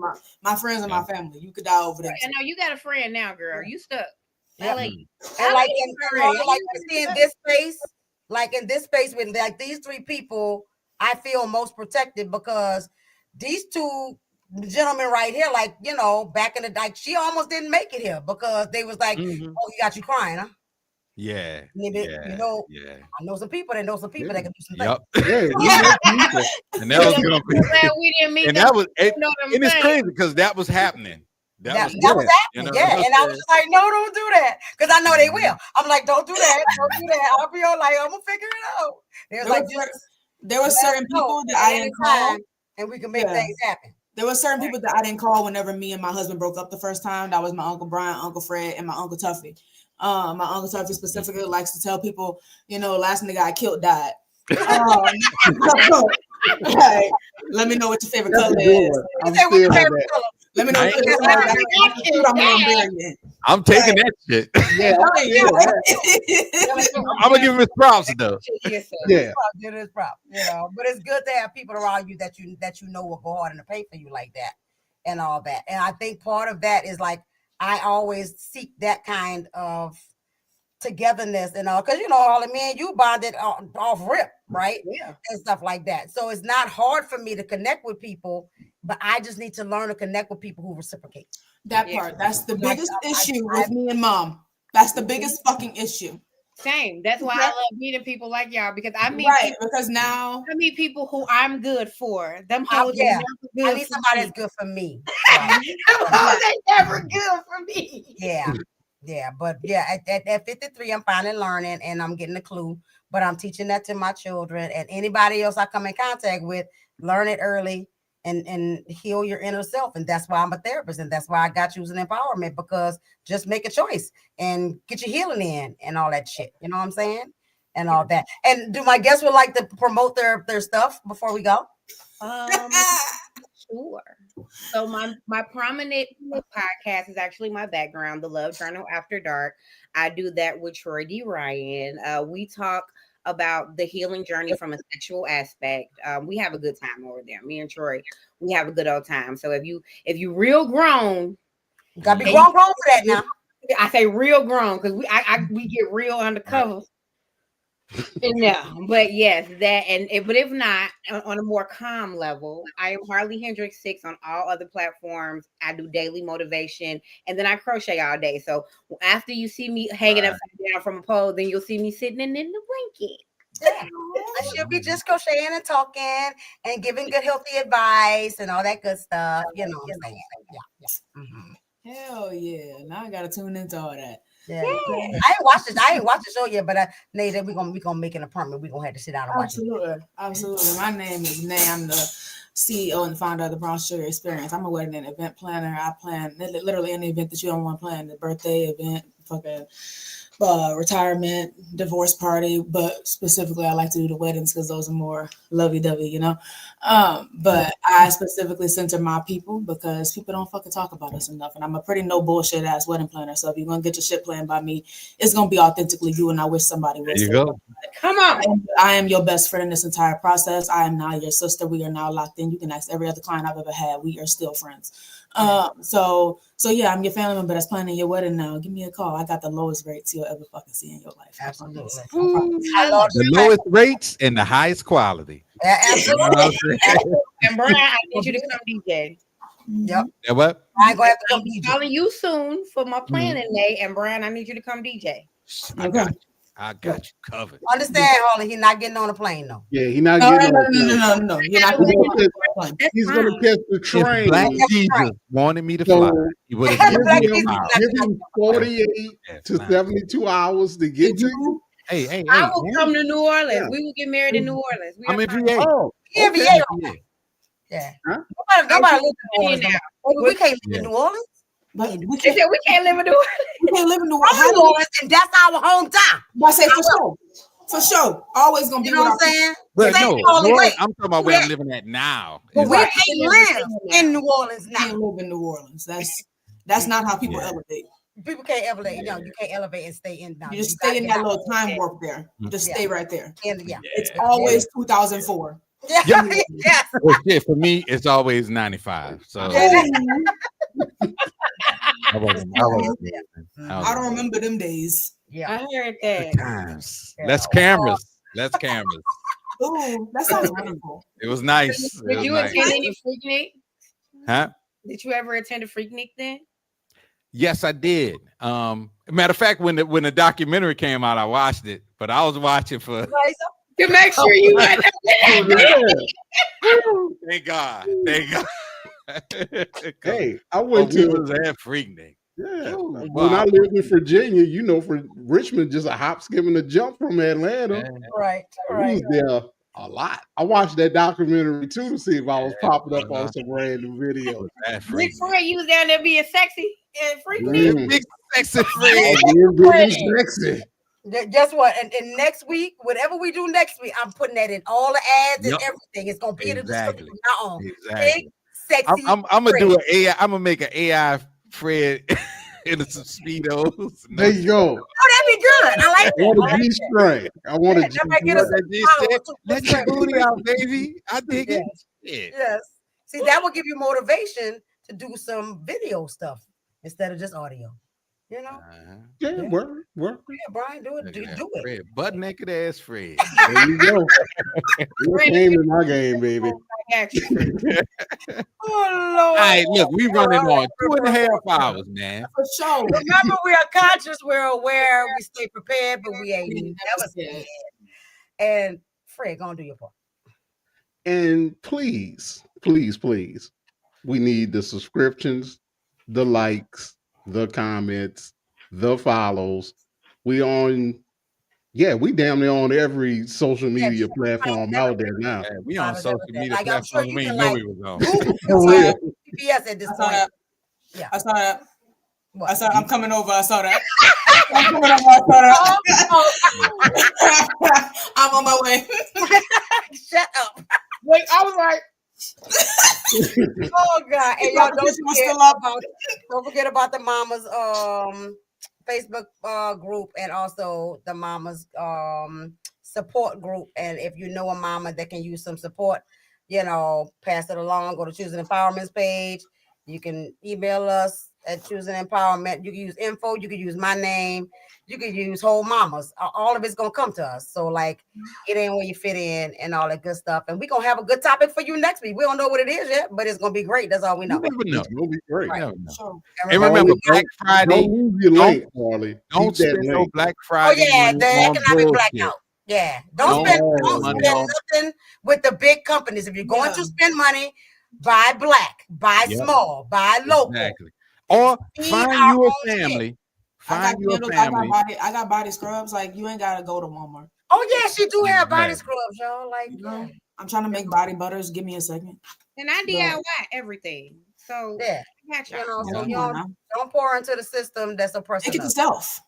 Yeah, yeah. Make it yourself. Yeah, everything that Harley make, everything she wears, she make. Right. And I got a sewing machine in this house. So very soon I will only eat what I grow and wear what I sew. I need a nice pantsuit. I need a jumper. I'm trying to take it back to 76. I'll make you an Adidas jumpsuit. Don't play with me. If we going back to 70s, I'm down for that. Don't play with me. I'll make you a one-piece Dickie joint. Yep. What? Hell yeah.